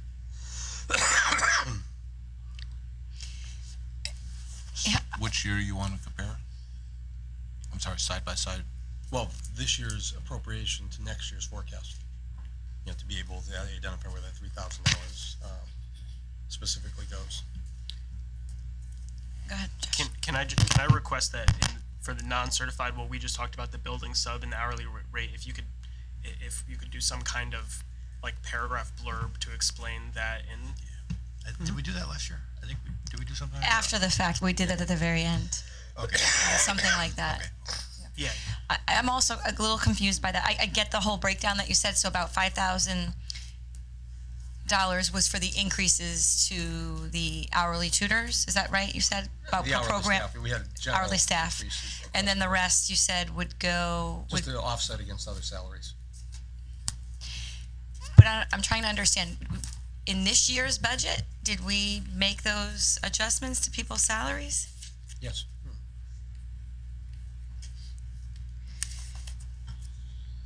I'm confused by that. I don't remember Not us. salary, it's hourly. Hourly, rates. we Hourly did, but I'm trying to see how that's reflected in this year's budget. I'm not understanding that. We didn't talk about, we've never,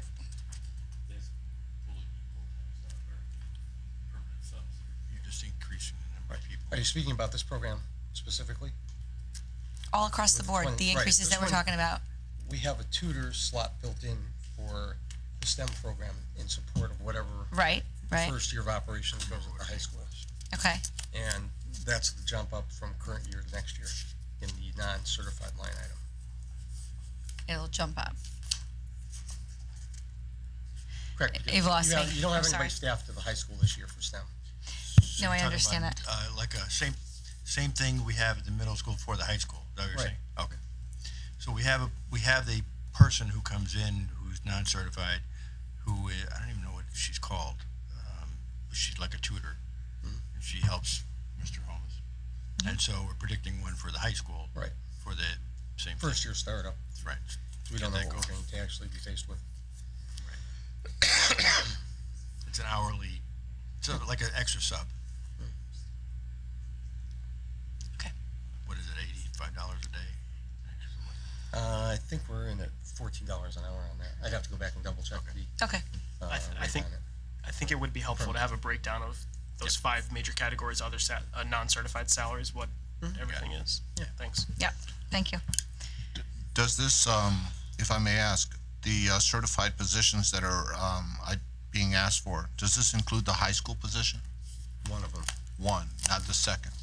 not the second, not at this point, unless the board Is chooses there, to add it. and if I Nothing's may be changed. so presumptuous, is there a estimated cost for a second one?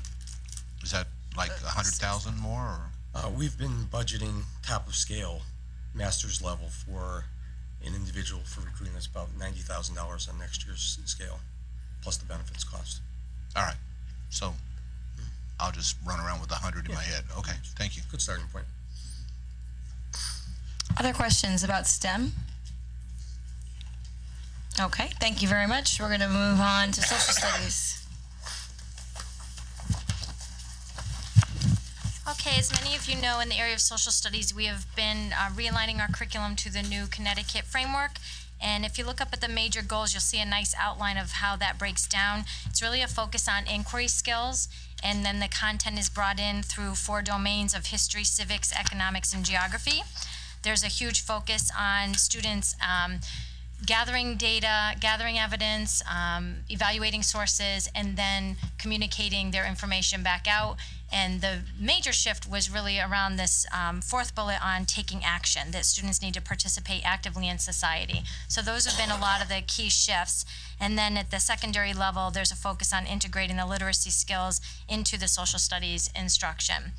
So that said, if you look down at the program improvements, you'll see that the major amount of work has been focused on that alignment. You'll see we've been revising curriculum in specific areas and then providing a lot of professional learning to our staff on the new framework. If you look over to the right-hand side, you'll see if you look at the bottom line, this is a significant decrease over what we received last year at 151, and we're asking for 55,000. That's really because we bought a lot of the textbooks up front last year. If you go up to the textbook line, you'll see the decrease there. 119,000 last year compared to 42,000 this year. You'll see that there's a cut there from the program request at 78,000 in textbooks down to 42,000, and that's really because one of the textbooks that was requested we are deferring. That's the government and citizenship textbook. The ones that have stayed in the budget are for sociology and psychology. If you look at the periodical 644, you'll see there's a decrease there. Some of the periodicals that we've received in the past are the teachers will no longer receive, but the ones that are still in there are Weekly Reader, Scholastic News. In the upper grade, you heard Kristen say that in K1 they're in science. At the elementary level, Scholastic News really covers science and social studies, so our primary grades use it more for science, so that's where they put it. In the upper grades, use it more for social studies. There's also a periodical at Newington High School called History Today that's in that line item. And then the other supplies line that's staying the same is for awards at Newington High School.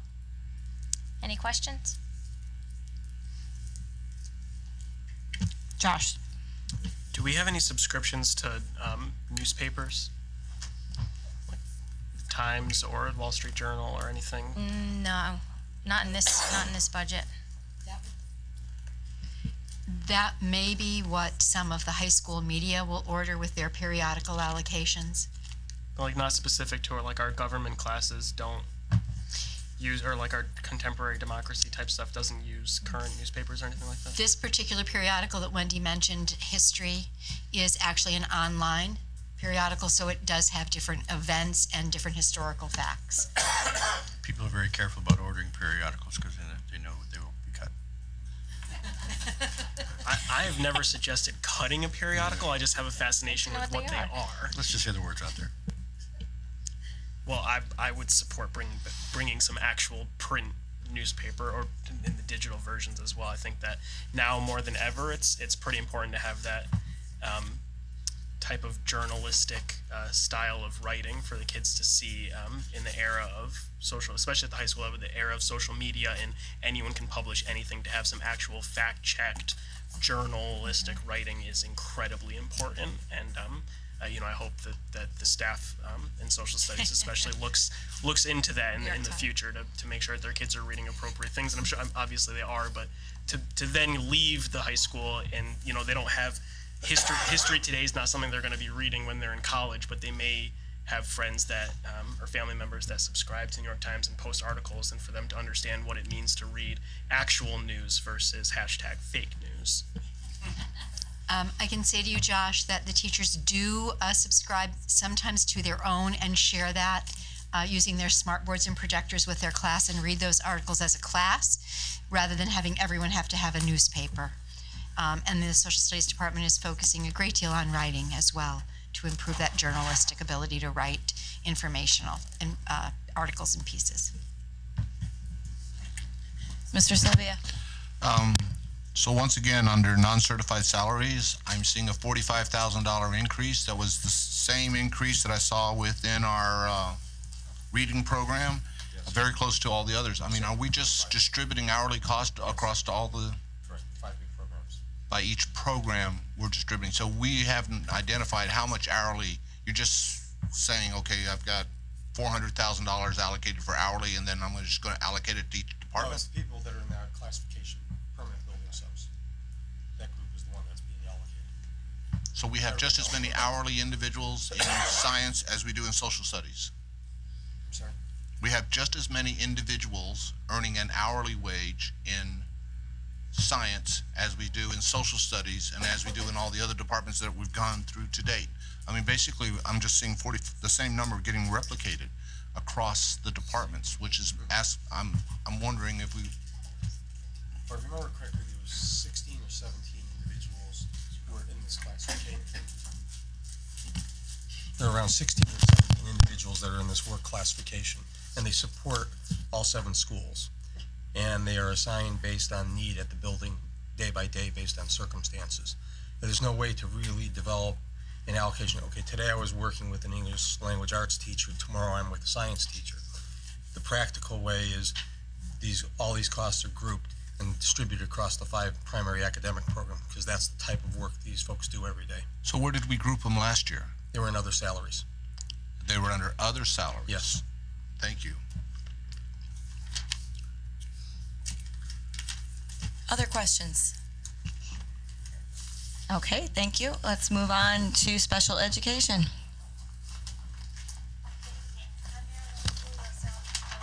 You need a mic, please. Thank you. Thank you. I'm Marilyn Agulios. I'm the Director of Student Services. Thank you for the opportunity to present the 2017-18 Student Services budget. So if you would flip to the next tab and I will direct you to the left-hand pages. As you will notice, the Student Services Department includes special education students with disabilities ages 3 to 21, and also the EL department, and that serves grades K through 12. Our major goal is to remain consistent. Our major goals have remained consistent from the past years.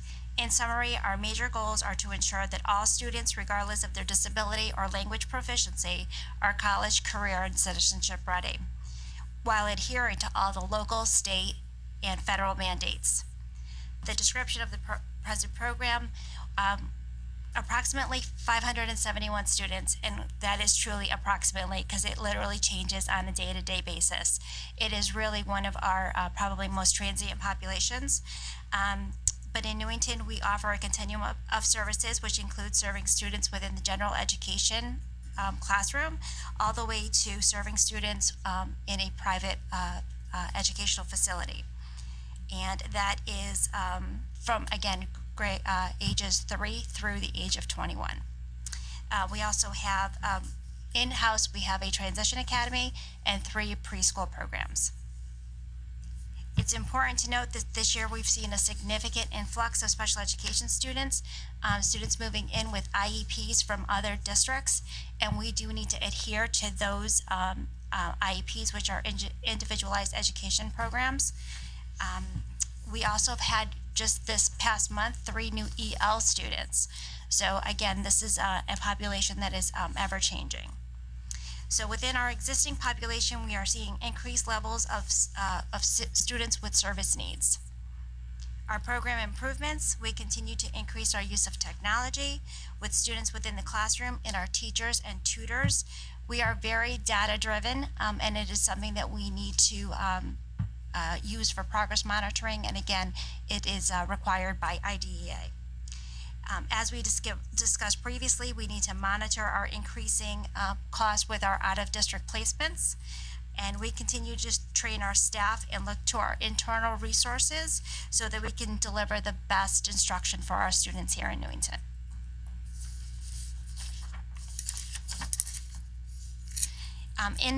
For our program needs, we're looking to add an additional full-time equivalent for an EL teacher. Mrs. Maraka and I have combined title funds to fill this position, but as we all know, the title funds are never a guarantee. To have this position be board funded would ensure that we can consistently meet the needs of this ever-growing population. Now I would like to turn your attention to the right-hand pages. And there is a lot of information on this page, and hopefully, Mr. Schulman, I will make you happy that though it did decrease, our periodicals are still there. So we do also agree that that is a really good hands-on material for our students, and it really does support in the nonfiction. A lot of the Scholastic magazines and National Geographic Kids allows for our students to have that hands-on nonfiction exposure that if they were with their general ed counterparts at the much higher level, they might have a tougher time accessing that material. So going down the list, our tutorial staff, that is our special ed our special ed tutors, and those include ABA tutors who are more trained and specialized to work with our students with autism and behavioral difficulties, and again, very data driven, and their classification is a little different than the special education tutors. Our consultants would include our neuropsychologists and our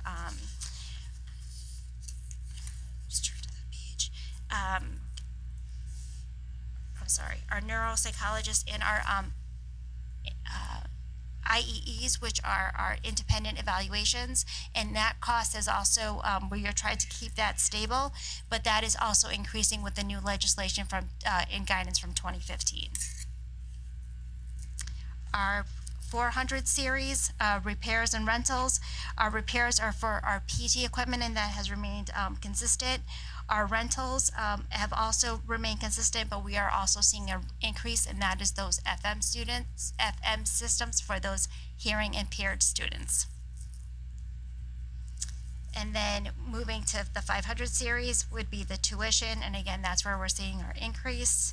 But we do have the subsidized offset from the excess cost. Our travel is for our related service staff who does travel between schools and to Emmanuel Christian School and to magnet schools. Our conferences are usually covered under IDEA.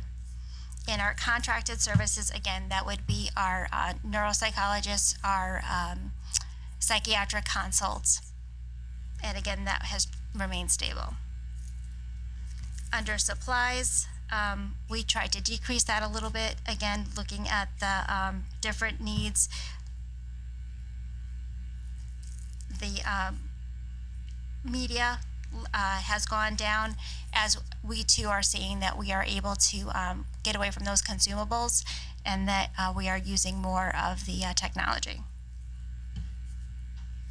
Our 700 series is 0, and then the 800s are for our dues and memberships, where our dues would be for CONCASE or Council for Exceptional Children, and the professional materials would be for book studies and to support our PLCs. Are there any questions? Yes. Jane. In addition to the preschool special education programs, don't we have a special kindergarten classroom? It's a K4 classroom. Okay.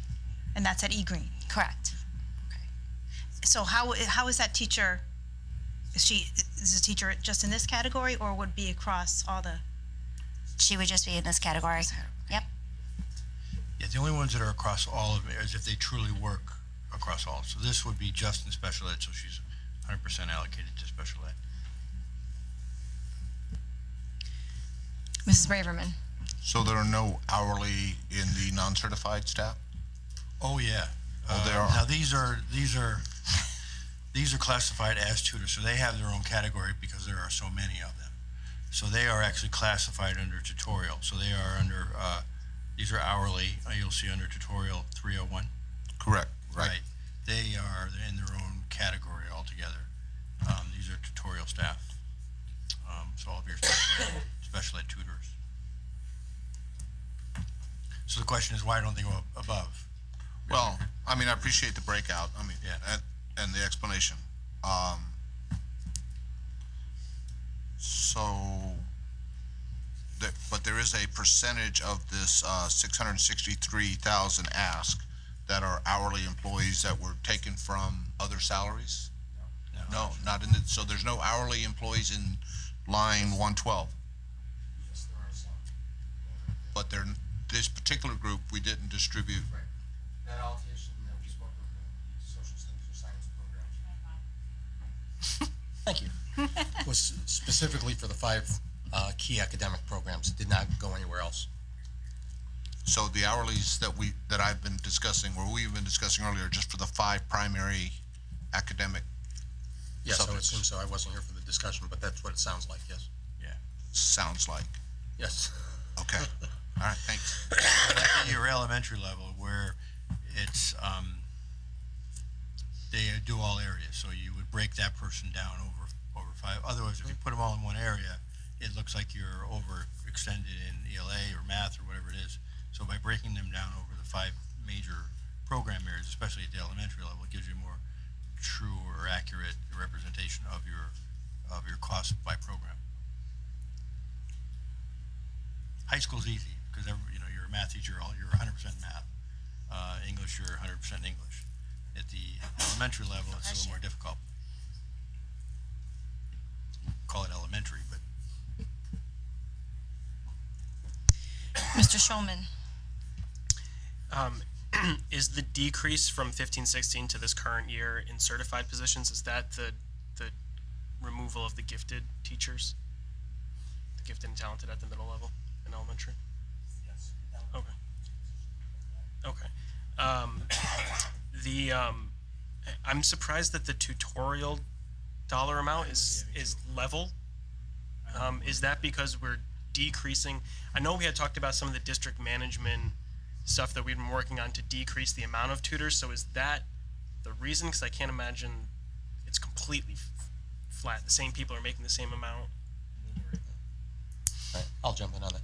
Right, if you can recall last year when we finalized the budget reconciliation for the town, it was either $100,000 or $140,000 was removed from this category with the expectation we would be implementing various DMC strategies to, improve our effectiveness in the area, reduce our costs. And that's what's reflected in the budget at this time. So I'm not exactly sure what the staffing count changes off the top of my head. But I know there's been a few positions attritioned out because of changes that were made. Okay. So this is just a base guess. I mean, you don't really know what it's going to look like because you're not through this year yet. Yes, that's fair. So you just put in the level amount because you hope it doesn't go up, but. We have to manage to it. So. Okay. I was also surprised that there are no field trips at all in our special ed program. What's driving that, or is that covered under something else? They would participate with their general education course. Okay, so nothing, but in the last couple of years, we have had specific to the special. Was that for the Transition Academy? I believe that was the No, that was for the Explore program. So we cut Explore, so that's out, and all the field trips in the regular classrooms they go on. Correct. Inclusion, got it. And the last thing was Dr. Collins. I think that this is the first time you've decreased from the initial request in special ed, and I was a little surprised by that. I mean, it's $2,000, but I know, but I'm still trying to figure it out because our tuition costs we did a little. are going way up. Well, no, they're not. Okay, well, they look like they're going way up, so. We put the right amount. Remember, we've never put that offset in, and I asked Lou to put that in this year because we've always budgeted The excess cost. a net number. Oh, there it is. Yeah. So Right, that's right. okay. Yes, thank you. This way, it's in there. I'm like, because and how you could can we? see it? Yes. Okay. Because nobody really knows that we're budgeting the net number, and honestly, it makes me a little nervous because from what I've been reading, I don't know what's going to happen with this. So we're counting on that excess cost as part of our budget. If that doesn't come true, we're Right. Yeah, exactly. But I actually wasn't talking about that portion of it. I was You mean talking just in about general? the 600s that and Steve has last year's book, so maybe I'm wrong, but my recollection is that every year, whatever special ed requests in terms of supplies, they get. And I was just, I mean, it's a $2,000 cut, which isn't a ton of money, but I was just surprised because typically we work under the assumption that anything that's requested is mandated under one law or the other, and there's a specific reason for it. I give them a hard time. They're just very good at kind of stating their case, and it is one of those areas where how do you argue with it, you know? And I think I can speak to a little bit of, you know, with having the students having the Chromebooks and having apps available, that we're not doing the assistive technology as much as we were before. So we were doing like one-to-one iPads or something like that, where I think that's helped to decrease costs. You know, the availability of them to have lower readability through the Chromebooks.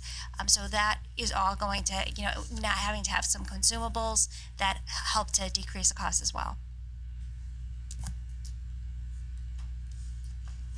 Emily.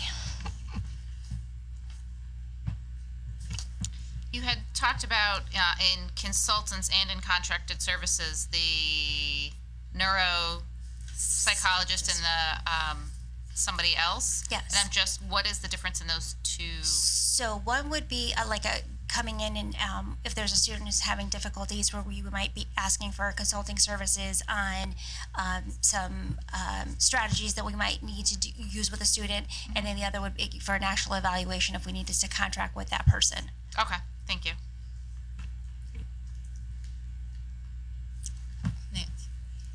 Go ahead. Under line item 560, what is tuition for? What does that really mean, that line? So that would be for any out-of-district placements at a private special ed facility. It would also be for magnet students who attend the magnet school and receive special education supports and services. So that number would be there as well.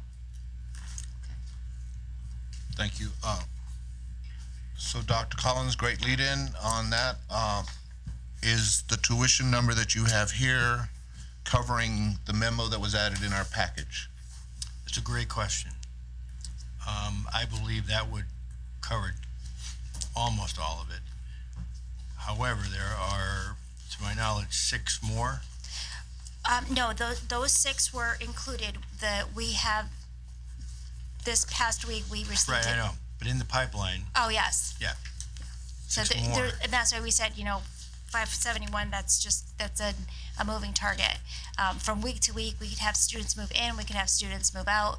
Again, this tends to be a little bit of a more transient population, but I just received word of a student moving in from over the weekend. They have not registered yet, but a pretty high ticket item coming in. I'm more concerned about the preschool. If you see the preschool Right. there, that's what I'm worried about. All right, so that I can get my arms around this carousel.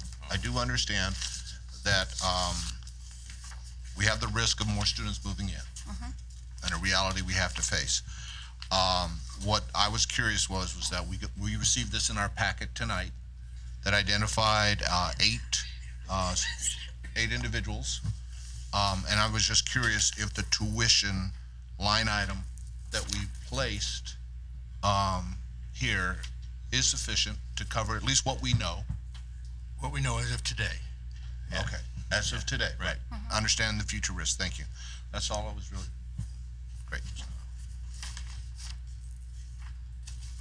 Yeah, can you tell us how many outplaced students that tuition, that 3.2 million represents? See if you remember the number. Oh, yeah, 54? 54. Is that about right? Okay. Yep. And again, we're counting on the excess costs. Otherwise, this would be a heck of a lot more than a $2,000 cut or decrease from last year. Okay. Very volatile area. Yeah. Other questions? Cindy? Can we just have, for the next time or whatever, a breakout of what is actually the tuition for special education outplacement students in a specialized facility and the special education costs for the magnet schools separate, just to see what the difference is between those? Sure. Okay. I know, but we Love should do that. Yeah, Thank you. absolutely. Okay. Jane? Sorry. I thought this covered the students at magnet schools who are receiving special education. So regular students who don't receive special education at magnet schools would be separate? These are students who are outplaced by either us or them. Right. Or at the magnet? Right, okay, got it. Yeah. So for instance, the preschool, there were 4 outplaced from preschool in 1 year. That's, So just to reiterate, any child who goes to a magnet school, the town pays a certain fee for every child, whoever they are. But if a child requires special education services, those magnet schools submit a bill to us and we pay for those services as well. So I'm just asking us to split those both out so that we can see what actually it is, and we'll be surprised, I'm sure. Okay, thank you. Any other questions related to special education before we move on? Thank you very much. Okay, we are on continuing adult education. Oh, skipping one? Yep, just skip over 2 tabs. I know. Okay. Adult education. We're following the agenda and we're going to continuing adult education, so you're skipping 1 tab. Okay. Hello again. If I can direct your attention to the left-hand page, you'll notice that our adult ed program offers both mandated and non-mandated courses. Mandated programs include evening high school, general education development, or better known as GED, preparation and testing. Adult basic education, English speakers of other languages, so that's ESOL program, and citizenship. Some of our non-mandated programs include our personal enrichment courses, such as the ever-populated birdwatching club,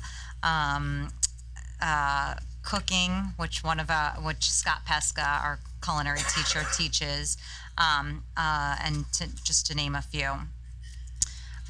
If I can direct your attention to the right-hand page, you can see the overall totals for the line items 300 to 800 have decreased by $2,000. This is mainly due to a $1,951 decrease in the postage and a $152 decrease in the printing.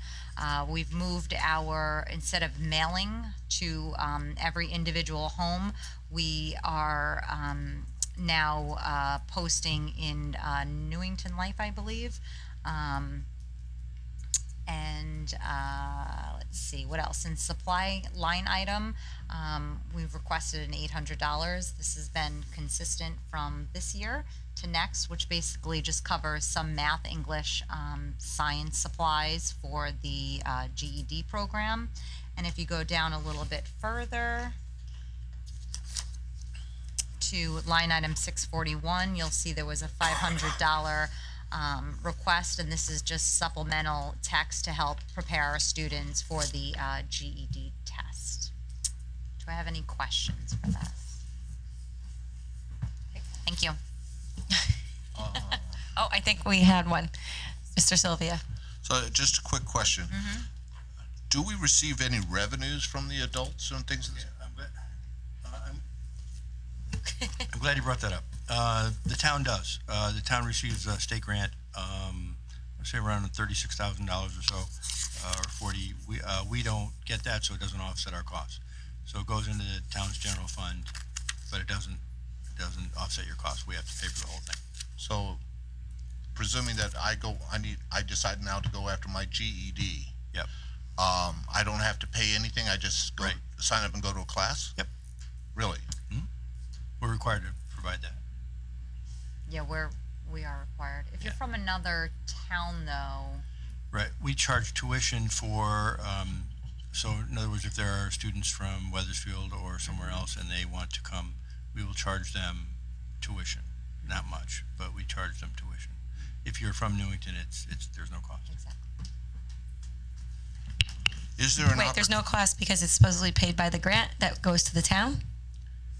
Well, the program, ultimately you want your community educated, and if they want the ability to go back, you want to provide that service, and it's been a very successful program. And for $94,000 total, you're getting one heck of a bang for your buck there. So the state does provide a grant that is supposed to offset this, but it goes to the town and like the others, we pay for it. Jane.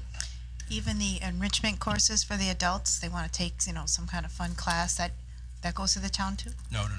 Those would go into they have student activity account, is it? Right. It's like their student So activity they account. replenish their.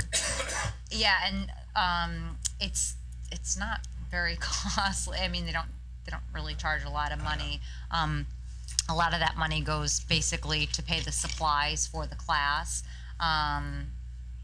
It's not. So like really, the art class. Yeah, like Right. I think they pay, $25 or something like that. Yeah. Okay, thank you. And it also goes to pay that enrichment person, the educator who's teaching the enrichment class, which I think it's like $26 an hour or something. I'd have to double check that, but.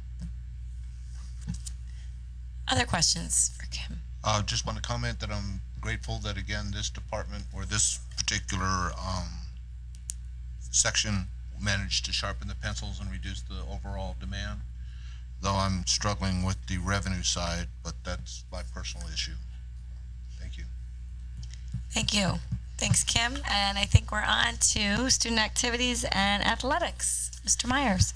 Good evening, everyone. My name is Chris Myers. I'm the Director of Athletics and Student Activities. If you could please flip over the brown tab that says non-athletic, we'll go through that first.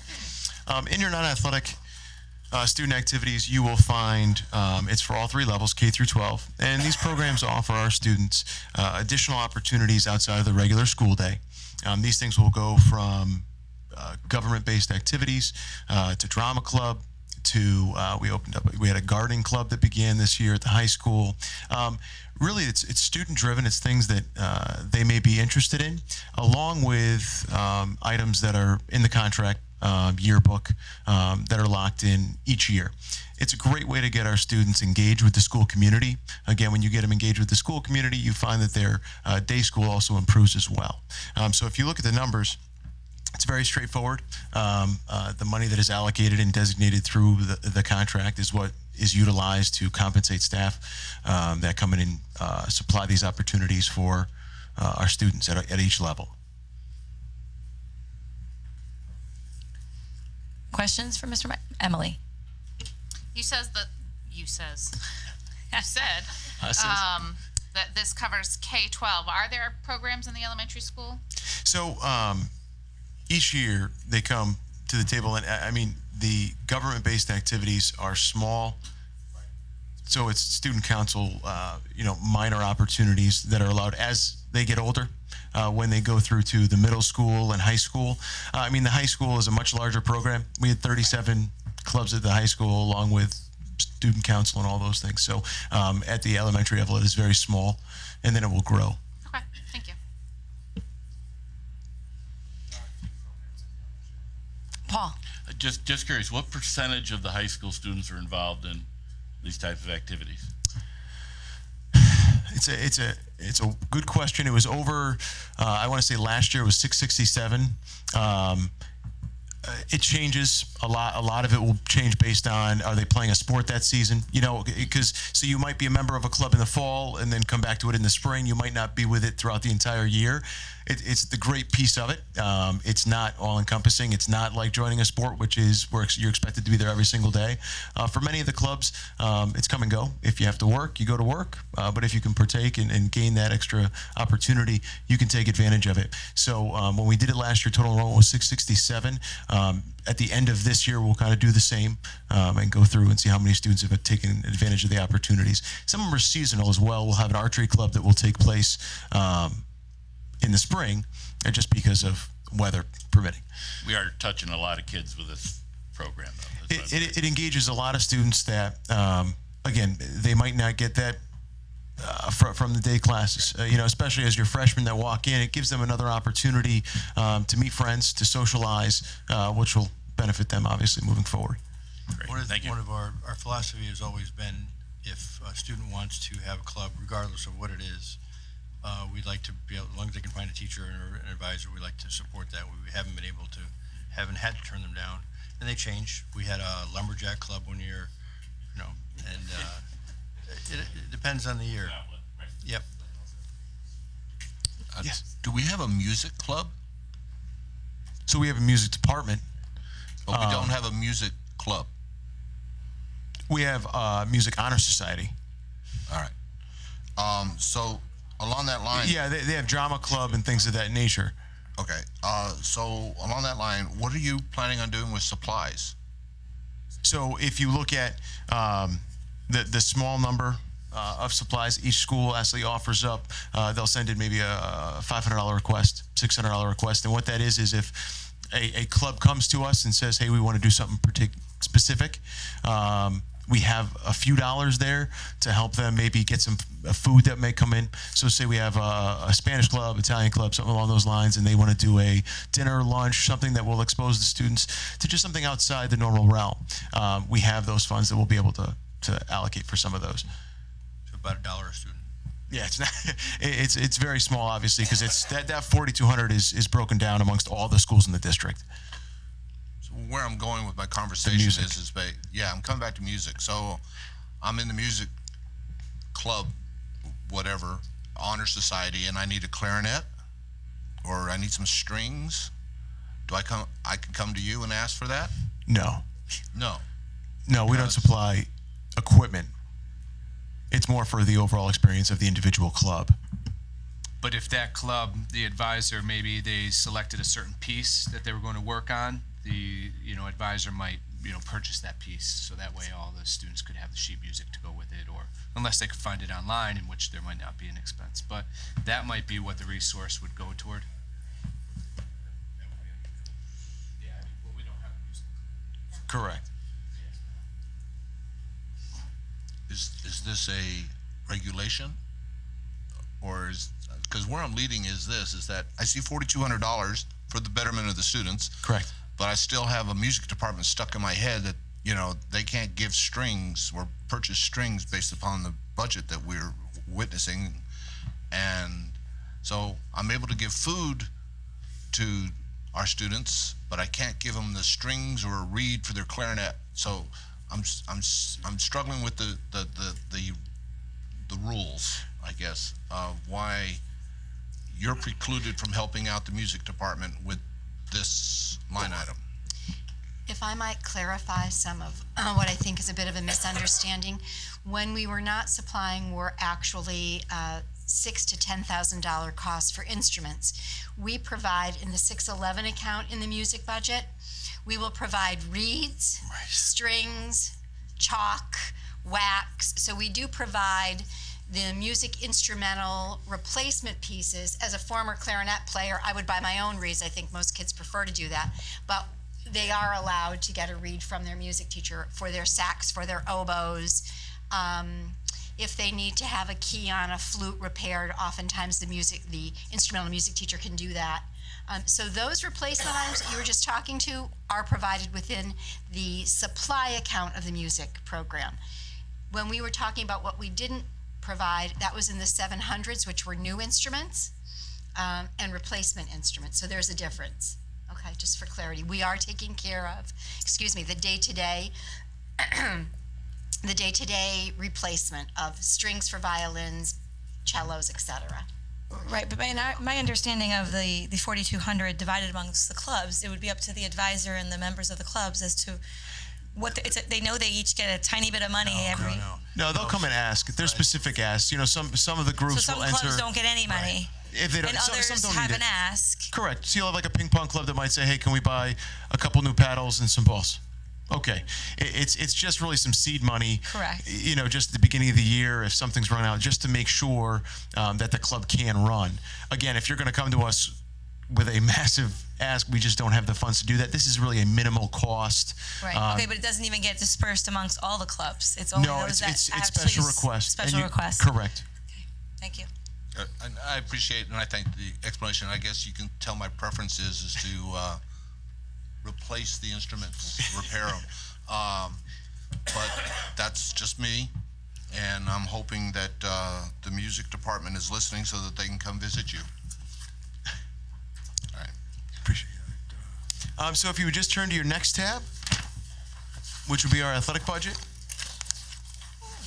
It's a green tab. So at the high school, our athletic program is a member of the CIAC, which is Connecticut Interscholastic Athletic Association, or Athletic Conference, sorry. That is the state organization that runs our state tournaments and oversees those activities. We are a member of the 33-school Central Connecticut Conference, which is the largest conference in the state. The size really helps us because it offers us opportunities from the freshman, JV, and varsity level to provide high-quality competition at each level. So our student athletes who would like to compete, it's very easy for them to do so. We have 62 high school athletic teams with 62 coaches, and an education-based athletic program that's providing much more. As the outside athletic programs grow, it's very critical that we continue to maintain an education-based program here at the high school that continues to provide more than just the sport instruction, but also instruction that's going to help them as they move through into college and into their life and citizenship as well. Presently, we have our student athletes pay $75 per season, with a cap at $150. So more or less, you buy two, you get one free. And then our ice hockey and gymnasts, because of the increased facility costs, it'd be $550 for them to participate. Program needs, some of the things that you're going to see really reduction in right now we have a 5-year cycle for uniforms.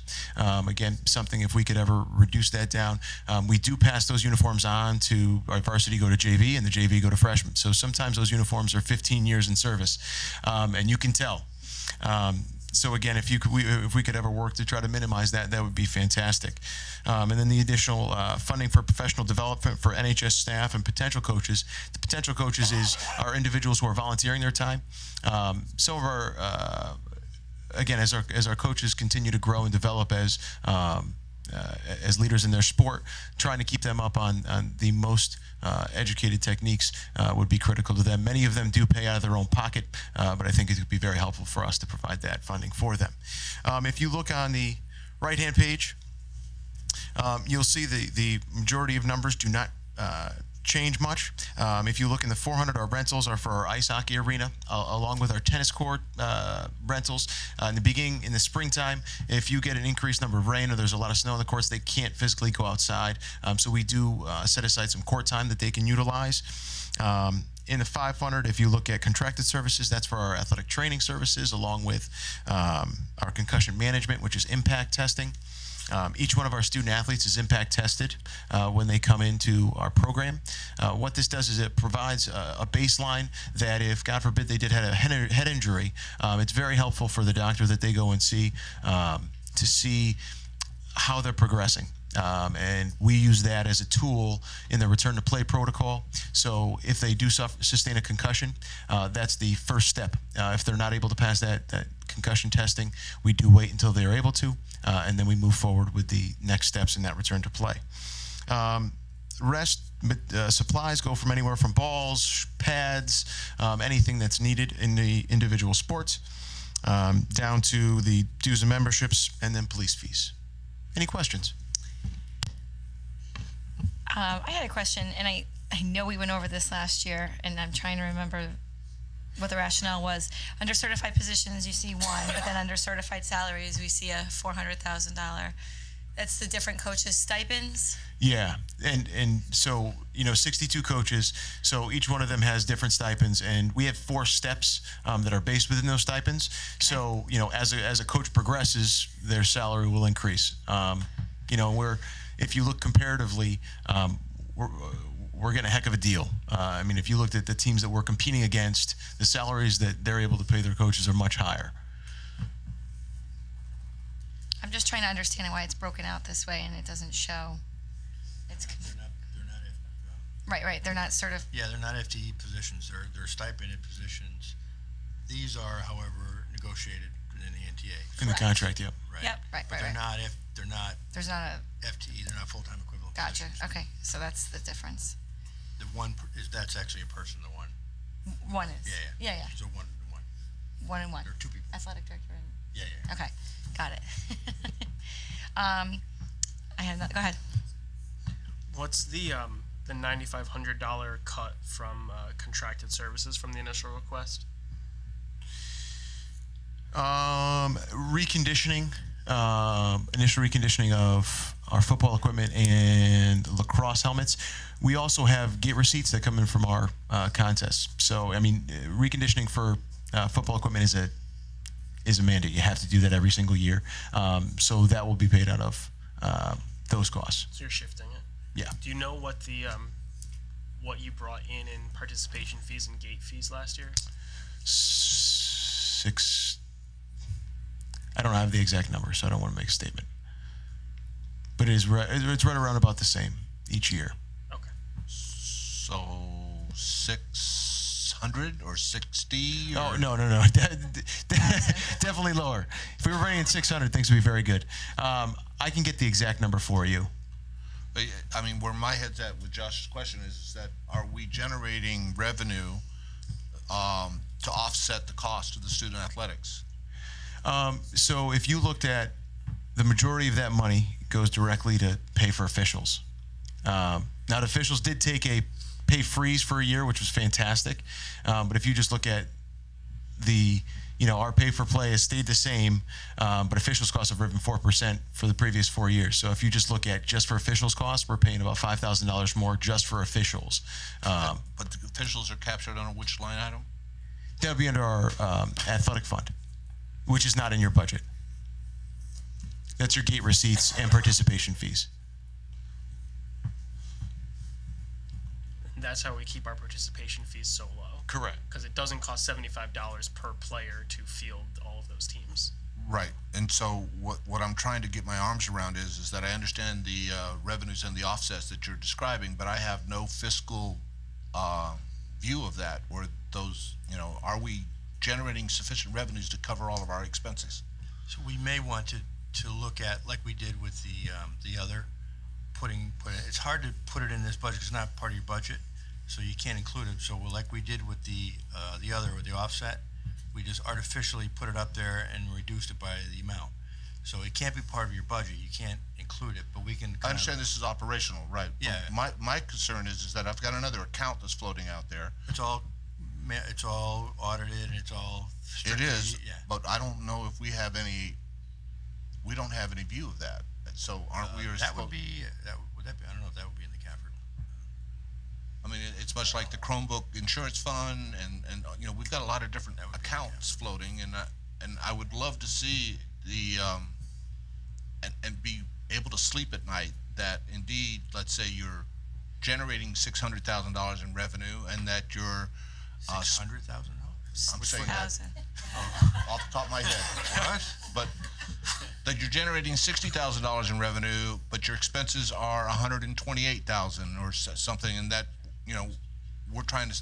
we are or we are not subsidizing that. So we're keeping it low. I wanted to try to be as how do I say, revenue neutral as possible in my mind, and I don't know if we are or not. Let me jump in for a second. Okay. All right. The essentials of activity in the athletic account are the participation fees from the students, which I'm not sure of the exact number, as well as all of the gate receipts where we charge for events. The primary purpose of that is to pay for the management of all those events, where you have your game workers, your parking attendants, whatever you need to actually put on the event. I wouldn't call them security, but different staff members who are proctoring and making sure nothing happens that's there. In addition, the fund picks up those shortage areas where the budget didn't quite fit this year. They needed 6 more uniforms for a certain sport because they had more turnout than expected, or they needed some at different sizes because of the different shapes of the kids that are there. So it's there to plug the gaps and basically manage the events. So then we have always made then enough money through Right. participation fees and the gate fees to cover the officials and all of the staff, and maybe have a little left over to plug up uniforms and other things. Right, but it sounds like the ask is, can we see what came in and went out of the account Correct. last year at a high level? It's almost And like our what- and what CAF the program, expected it's is for next year. self-sustaining. Yeah, that won't be a problem. Right, it never gets above a certain amount, so we, now, Chris, so tell me, so we were to replace the football uniforms, what would that be? 18,000. Wow. All right. If you went for a whole set of uniforms, yeah. And you replace how many a year? Well, I mean, I'll give you, a scenario. We had a couple kids, a gentleman that he got injured, and they had to actually cut the jersey. So there you go. And just periodically throughout time, like that stuff happens in each sport. And sometimes, a uniform gets lost, some gets damaged, and so that's allows us just to kind of make sure that we're making the ends meet with those individual pieces. I appreciate the explanation. I'd still just love to see it, a report on that, either annually or some frequency, so that we can, at least share with the community of how they're contributing by their participation, and the benefits they're getting out of that. Relative to trying to keep our participation fees as low as possible. But the more transparency, I think, the better off we'll be, especially given the challenges that we're going to be facing. So I'd appreciate that. Thanks very much. I think also an appreciation of the, like, 'cause you're at $55,000. I mean, if you think about an athletic program, $55,000, it's really a silly amount. So your operating costs really to run an athletic program should be in things or materials about $150,000 or so. It's probably right around where you need. But again, I commend our staff really. Our coaches do a tremendous job of maintaining what they have and making sure it comes back and really is able to be used year after year. And Lou, this account comes through your office? No, it's managed at the high school, but we have the oversight. We will actually do Microphone. check in the transaction management, but it's all the requests are generated from the high school. We just actually physically keep the books here at Town Hall. And so you also manage all of the middle school and elementary school activities? No. Just the high school? Correct. All right. And then the last thing I saw that, do you leverage the system that Parks and Rec utilizes currently, that Mr. DeMayo made available to the town to track registrations and fees paid and things of that nature, or do you have an independent system? We manage it in the office at no cost to anybody. Okay, so we do that. We do that. Excel spreadsheet. Yeah, there you go. we All didn't. right. Yeah, we didn't. We don't sign on to any additional. We actually do all registration through Google Form, which is free, and then we manage all the dollars and deposits coming in. Thank you. Quick question on new equipment and replacement equipment. There's nothing there. So if there was a need for uniforms, and if you go back, you could look at the 31,000 from 2015, 2016. So Just to give you an example. the equipment is so say we needed a new basketball hoop or goals, things of that nature. Okay. The uniforms would actually come out of $690. Oh, okay. Other supplies. Correct. Okay, so right now we're asking for $1,000. Yes. Okay. And you're saying here and there we do supplement that Correct. with Yes. money from this fund that we're talking about. Correct. Okay. So what's up for replacement this year, next year? Softball, both basketballs, girls tennis. So I'm Off the gonna top of my assume head. Girls we can't tennis do that didn't for even have- $1,000. No, we can't. And girls tennis didn't even have uniforms. My daughter, they didn't have uniforms last year. The one tough thing with girls tennis is it's a no-cut program. I know. No, I know. I understand Yeah, why. I'm just saying it. Yeah, they're. Sorry. So those are up, and we have $1,000 budgeted. I had an answer. So that's where it's gonna come from. Intertrack. Okay. One last quick question. I get this a lot from people, and I don't have a good answer.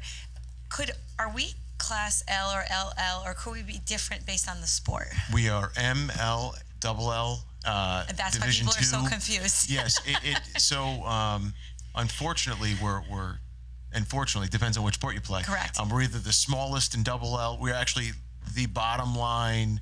In some sports, we are the school that sets the number as the smallest. Okay. And then in other sports, we're the school, we set it as the highest. Obviously there's, in most sports, there's 4 divisions. So being an L is very helpful. So when we're the largest in L, that's obviously better for those programs, because when you go into double L, you're competing against teams that sometimes have 4 or 5 more times the amount of gender that you're competing against.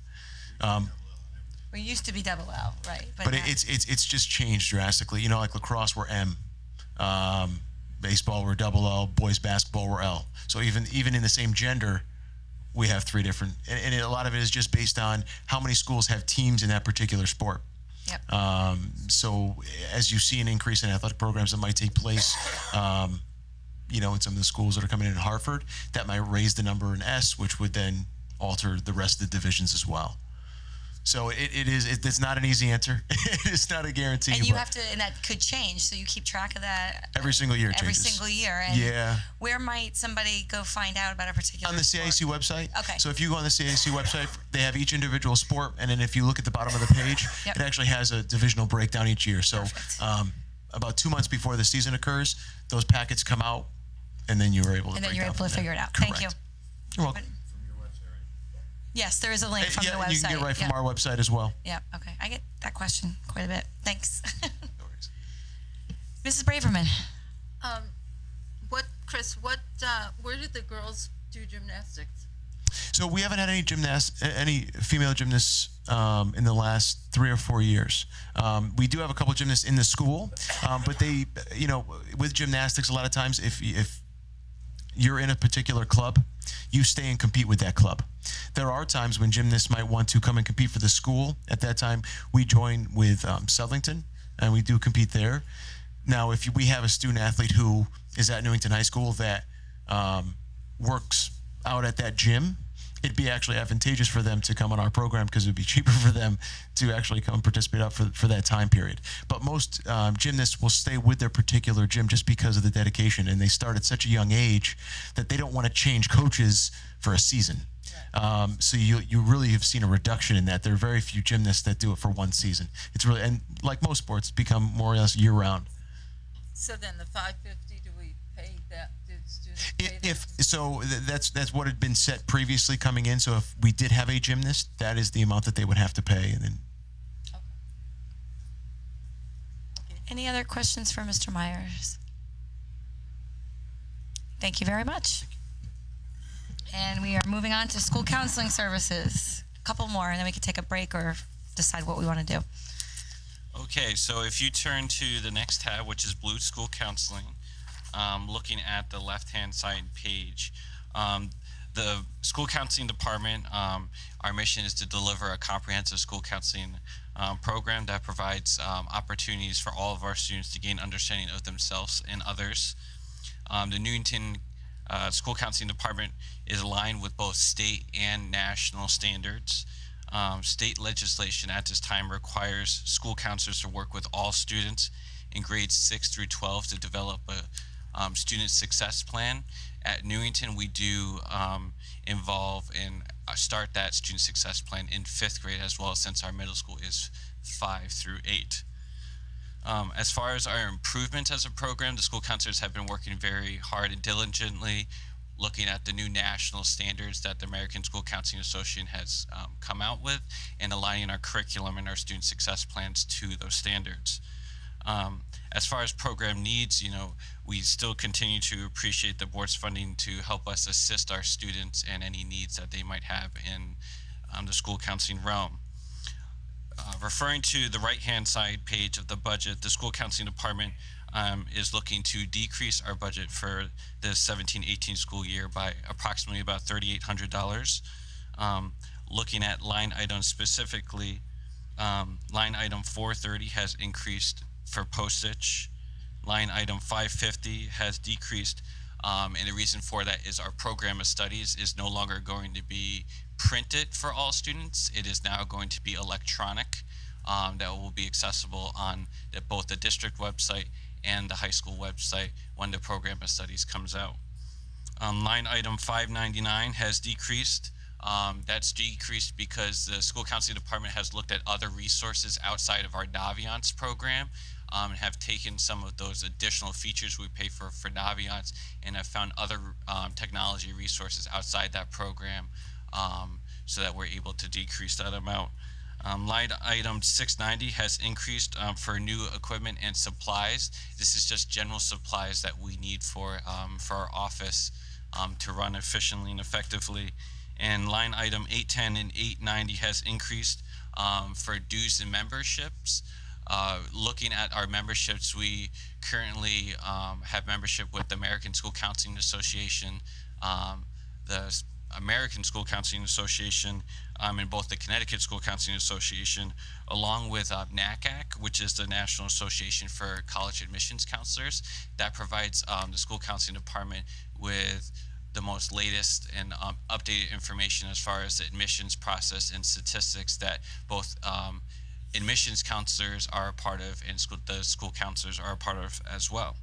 Are there any questions?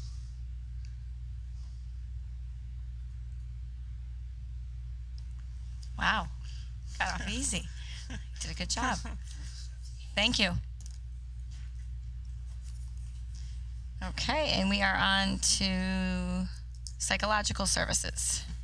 Okay, so if I could direct you to, I believe it's the red tab. So skip a tab. Yes. So this is the psychological services, which includes social workers and psychologists. And again, the major goals are to support students and families. Psychologists conduct assessments and provide direct and group counseling sessions. The social workers provide support services to students and families and assist families with accessing community supports as appropriate. And the psychologists and social workers provide consultation to the school team and assist students who are struggling behaviorally, socially, emotionally, and always to be able to access their general education curriculum. The program description: the social workers and psychologists are responsible for individual and group counseling of students grades pre-K through age 21. These individuals also support the students and families. School psychologists play a key role in the identification of students with disabilities.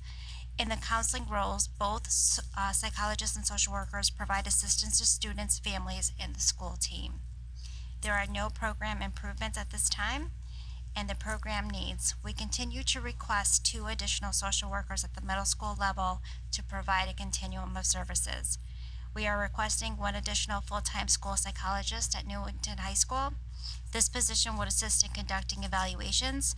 There has been an increase in the number of evaluations that are now required by outside agencies, BRS, DDS, and including Birth to 3. It is also important to remember that we are responsible to conduct the evaluations at magnet schools and at Emmanuel Christian, and this puts an increased burden on our in-district psychologists.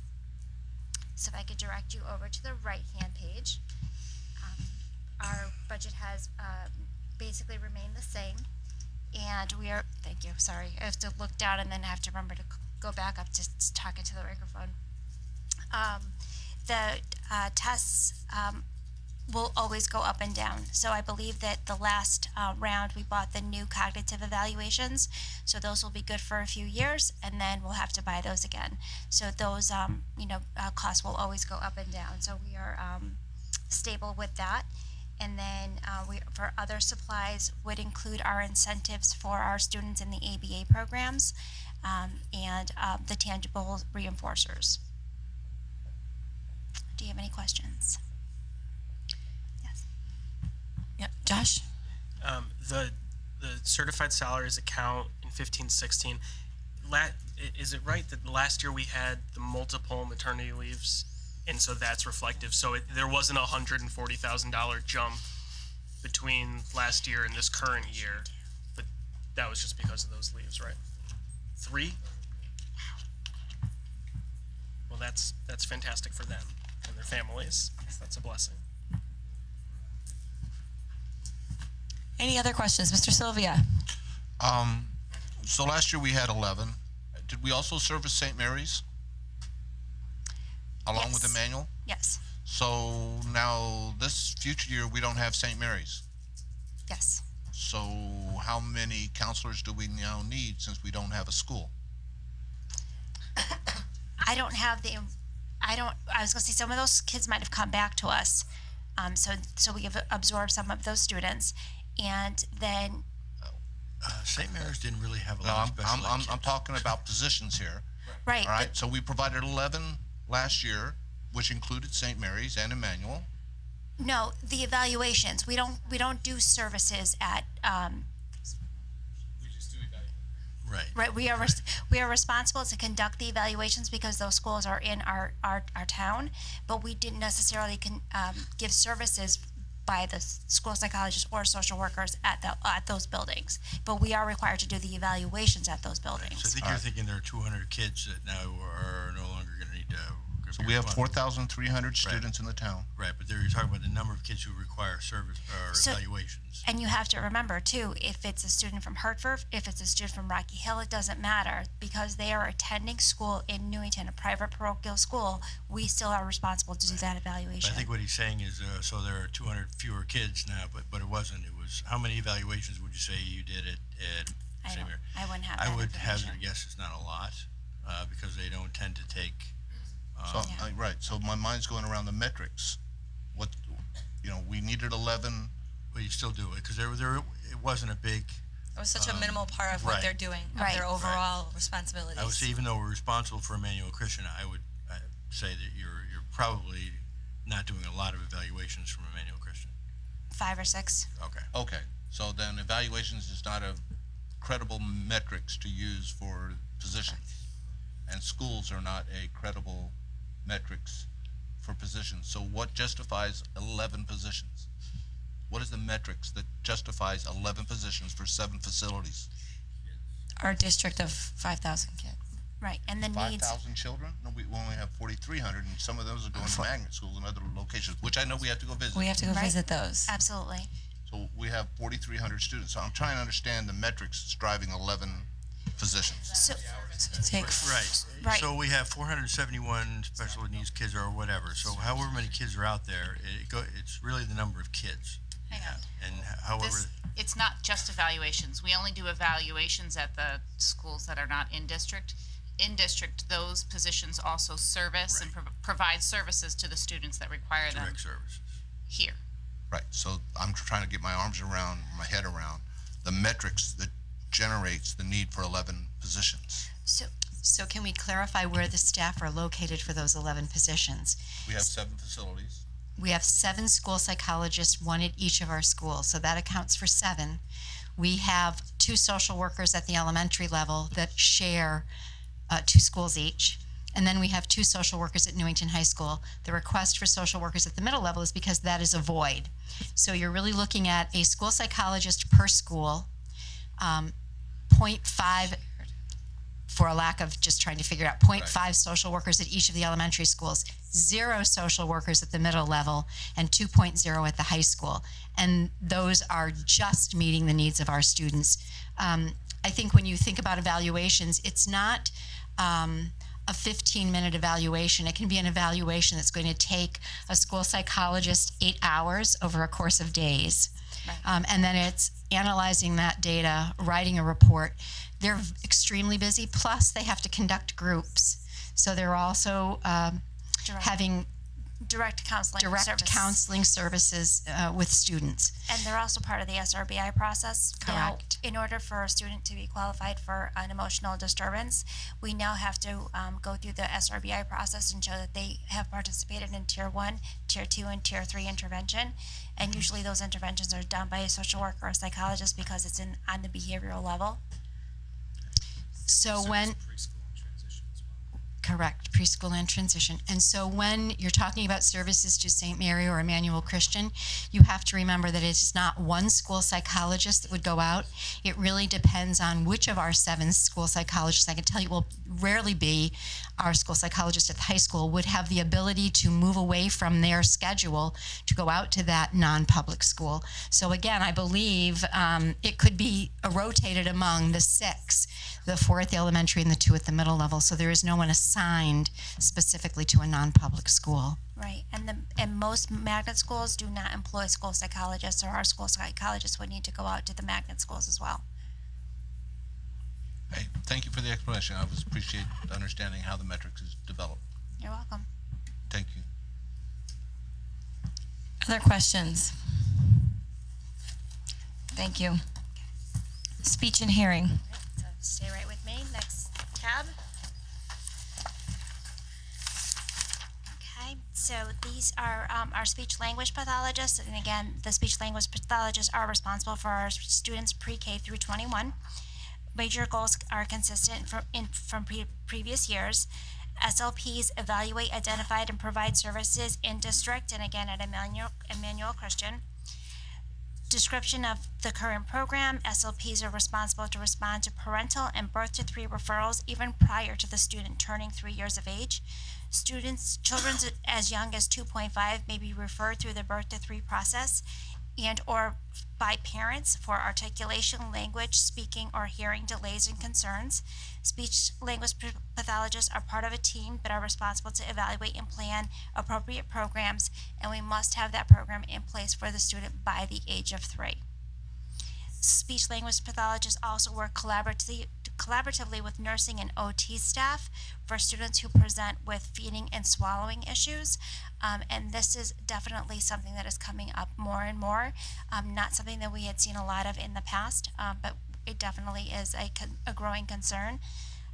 There are no program improvements at this time. We will continue to monitor the students who are presenting with these increasing needs in the area of speech and language, and specifically in hearing deficits and feeding and swallowing needs, as these areas require specialized training. Now I will draw your attention to the right-hand pages. And again, we have remained relatively stable in this as well. And same thing with our tests and supplies.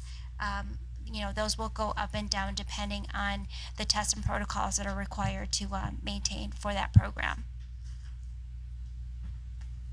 Any questions? Mr. Schulman. Was there a maternity leave or 2 last year in this category as well? A health leave? Health leave? Okay. And what was the $97 that Dr. Collins callously cut out of tests?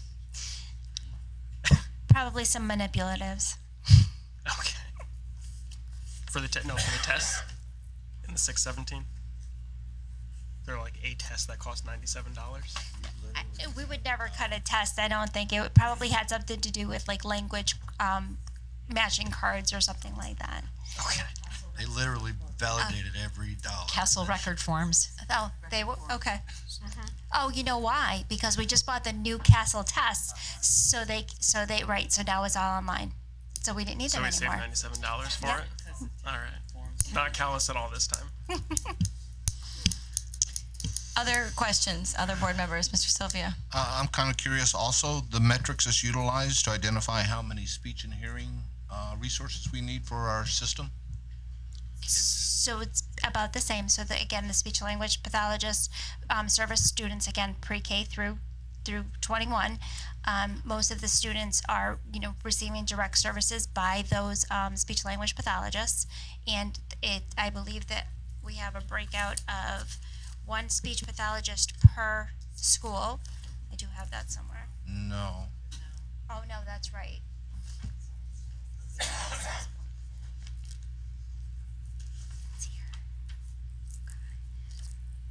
So we have 6.2, and it looks like we have 1 who splits the middle school. We have 1 at E Green, or it was actually a 0.2 at E Green, confirmed she was a retirement. She's there 0.2. And then we have a program leader who is split between the preschools. And then we have someone who is split between a preschool and E Green. We have someone who is split between Anna Reynolds and the high school. We have 1 person at John Patterson. And then we have someone who is split again between Ruth Chafee and the high school. So we don't have thank you for the distribution. Mm-hmm. But is there a metrics that we utilize to say, I need another resource, or I need or IEP? It's based on the IEP. So the individualized. Oh, okay, thank you. So, under the IEP, every X amount of individuals would equal a potential resource? No. So if you have a student with a specific learning disability and their disability is in the area of reading, they may not require a speech language pathologist. If you have a student who has a hearing loss, then their primary person is going to be a speech language pathologist. So they may be receiving 10 hours a week from a speech language pathologist, 2 hours a week from a special education teacher. So it's all dependent on the student's disability. So, okay, thank you. So how do I, I'm coming back to my business model training. How do I know that an individual is fully utilized and they don't have excess capacity available to, say, help out Wethersfield or help out Berlin or help out somebody else? I'm trying to understand what the metrics, I understand an IEP, and let's say there's 100 Steve Sylvias that I do have a hearing issue. So if there's 100 of us, is there a metrics associated saying, well, that equates to, say, 8 individuals, or that equates to 10, or does that equate to 2? I'm struggling trying to understand the metrics aligned. Okay, hang on. Let's let Cindy jump in here for you. Okay, so usually when we determine whether or not we require speech language pathologists, we determine that based on what the caseloads are for each speech language pathologist and how they can fulfill those hours of need for each individual child. So if we if we have someone move in, a significantly disabled child, we may need, a 0.5 to pick up those hours, depending on how many hours they're servicing.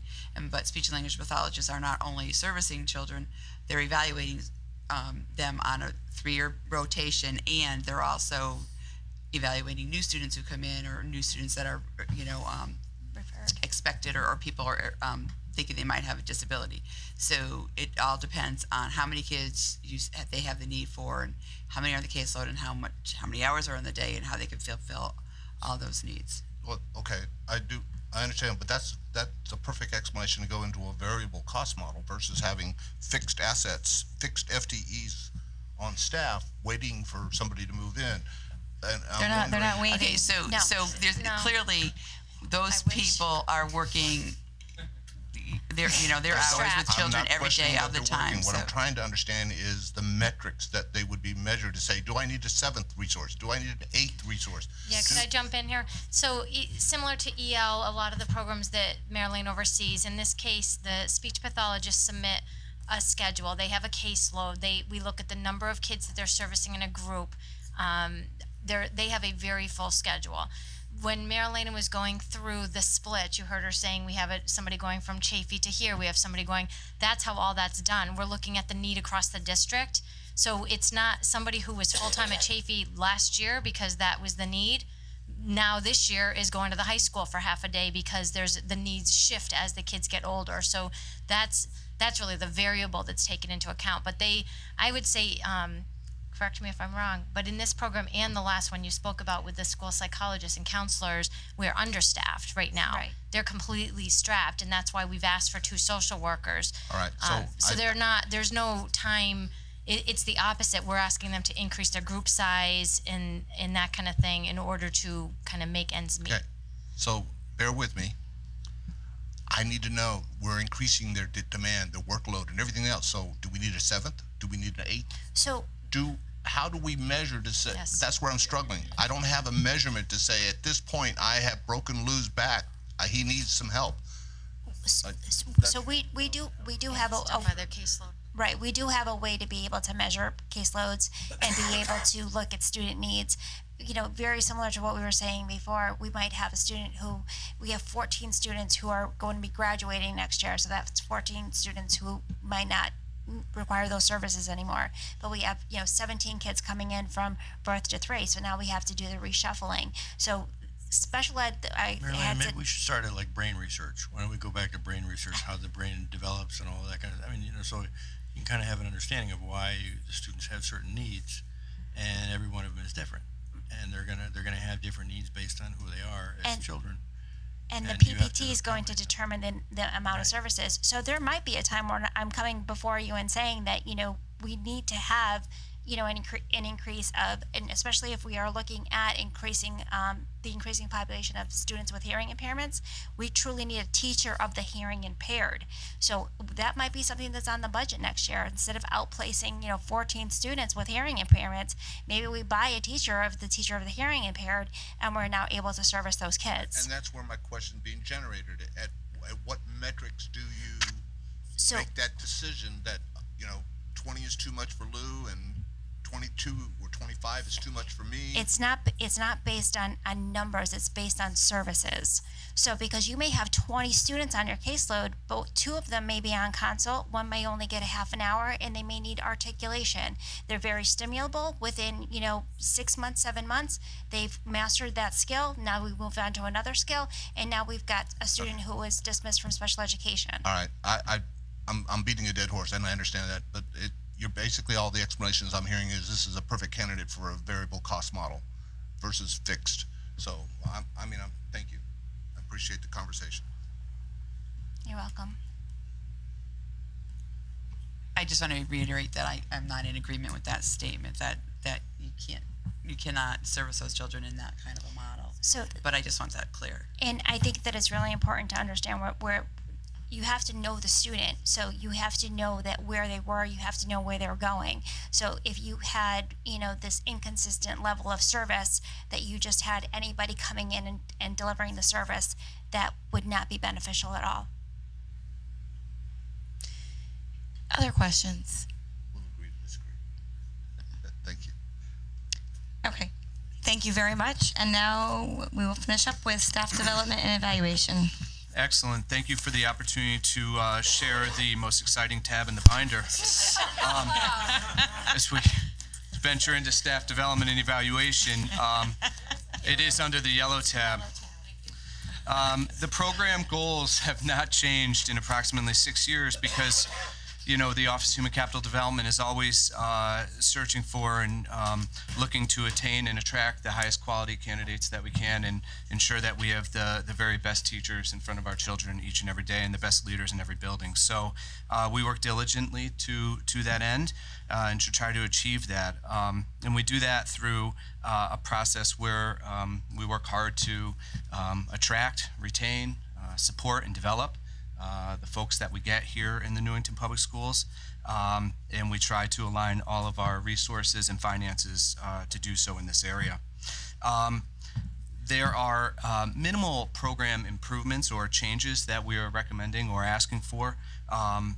The one that you'll see here, and I'm going to tie it directly to the finances page in just a moment, is to compensate our educators in the district for the facilitation of professional learning.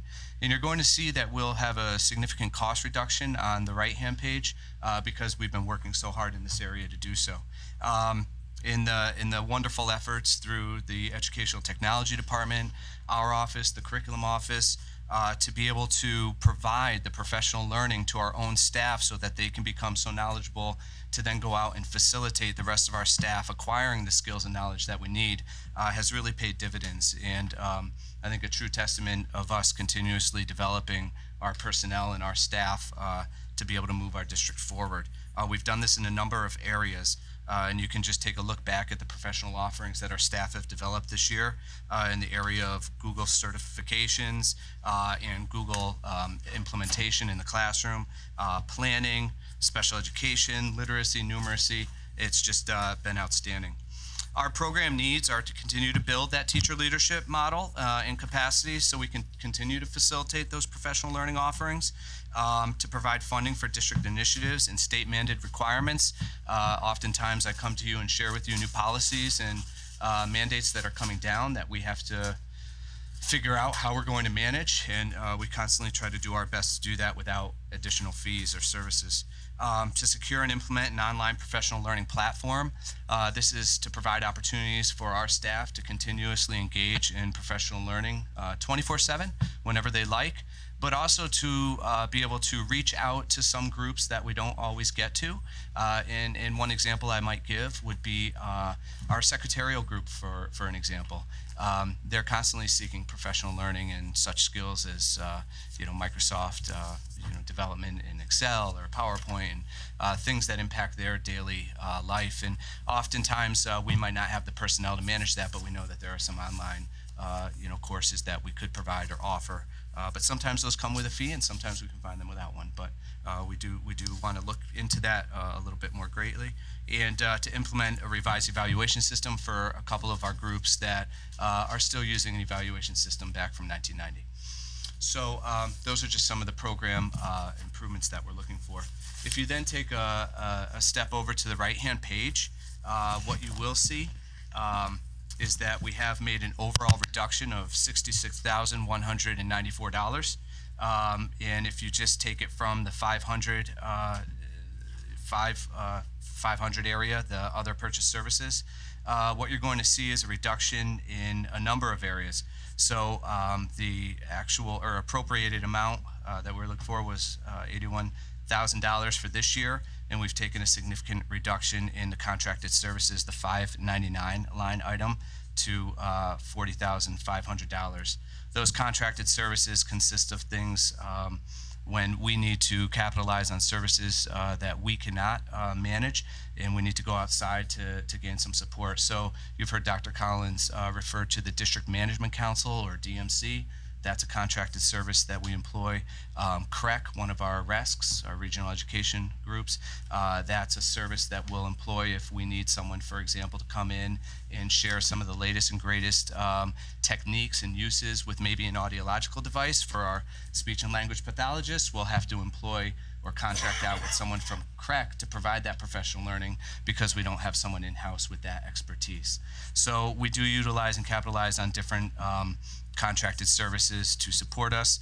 We also, under this, have some other service fees where we have an evaluation system, an online evaluation system, to implement the mandated evaluation system that we employ here in Newington, as well as a system that helps us to recruit and hire folks. Both of those are a talent ed system. Under the 600 line items, if you take a look there, other supplies, the 690, that did go up a little bit because we are doing so much more in-house. We do need some supplies to manage that, and those are simple supplies ranging anything from the highlighters and the Post-it notes and pencils and the large sticky note papers that we have that when we manage and facilitate professional learning, either here in Helen Nelson Room, in HCD 200 up in my office, or at the schools when we're going out and managing professional learning there. You'll see under the 700, no changes there, 0 stays 0. And in the 800 line items, you will see under professional materials that we did have an ask for $9,046 to continue to manage our professional materials, but that did go down to $1,046. So a little bit less than we need, because we're able to find some materials that we do have in-house and work with John Bernetti to help support some of those too.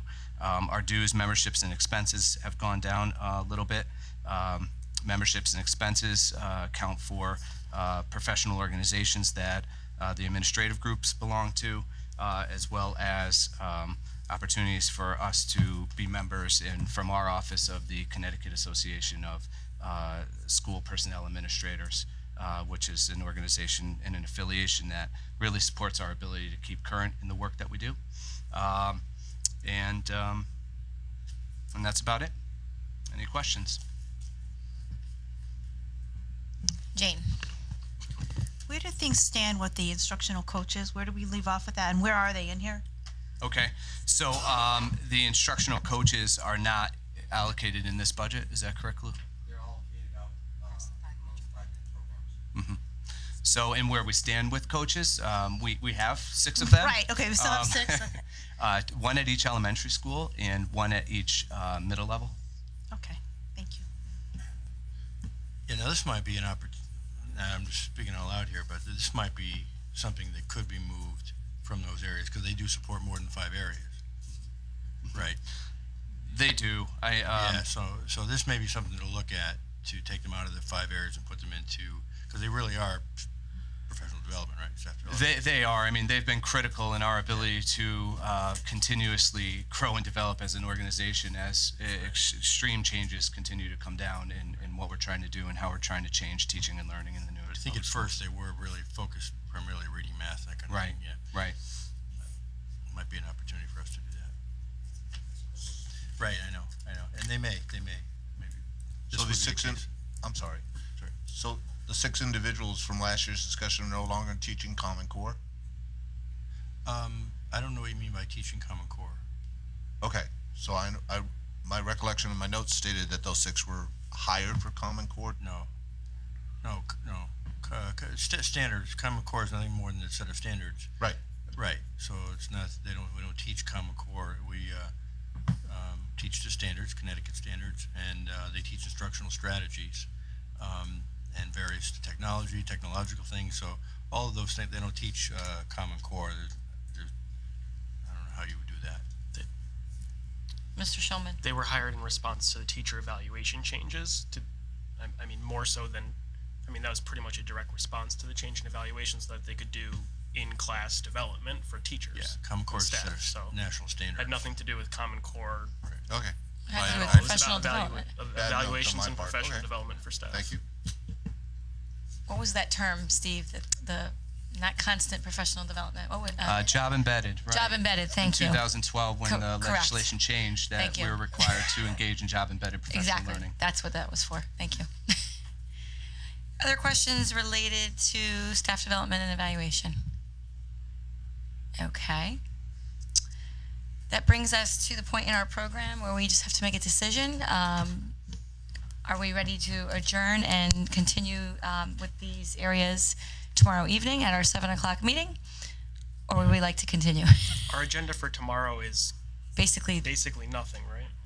it's very light because I think we anticipated doing some of these tomorrow. Right. Is that correct? You also have a short expulsion here afterwards. Right. My personal preference would be to cut here and pick it up tomorrow. Is everybody in agreement with that? Yes. Yes. Yes? Yes? Point of information, I have some additional examinations that I need to perform tomorrow, so I may be late. It starts at 7? Yeah, it doesn't start till 7. All right, thank you. Yes, okay.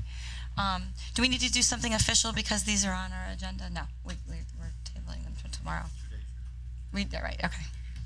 Okay, so I'm going to move to item E on our agenda this evening, which is public participation.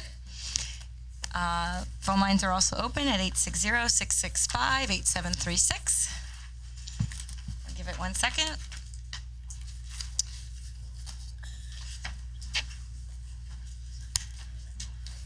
Seeing no public participation at this time, I want to thank all of you who joined us this evening. I know it was a very long evening, so thank you very much. We appreciate it. And I will move for a motion to adjourn. Second in. So Paul and Emily, okay. And we are adjourned at, sorry, phone's ringing. Hang on. What do we do? Hello? Hello? Hello? Hello? Hi, this is Dawn Oliveira. Just wanted to let you know that a lot of parents are watching, and we thank you for all of your hard work and attention to this budget. Thank you for calling in. Thank you. You're welcome. I'll have a good night. Thanks. You too.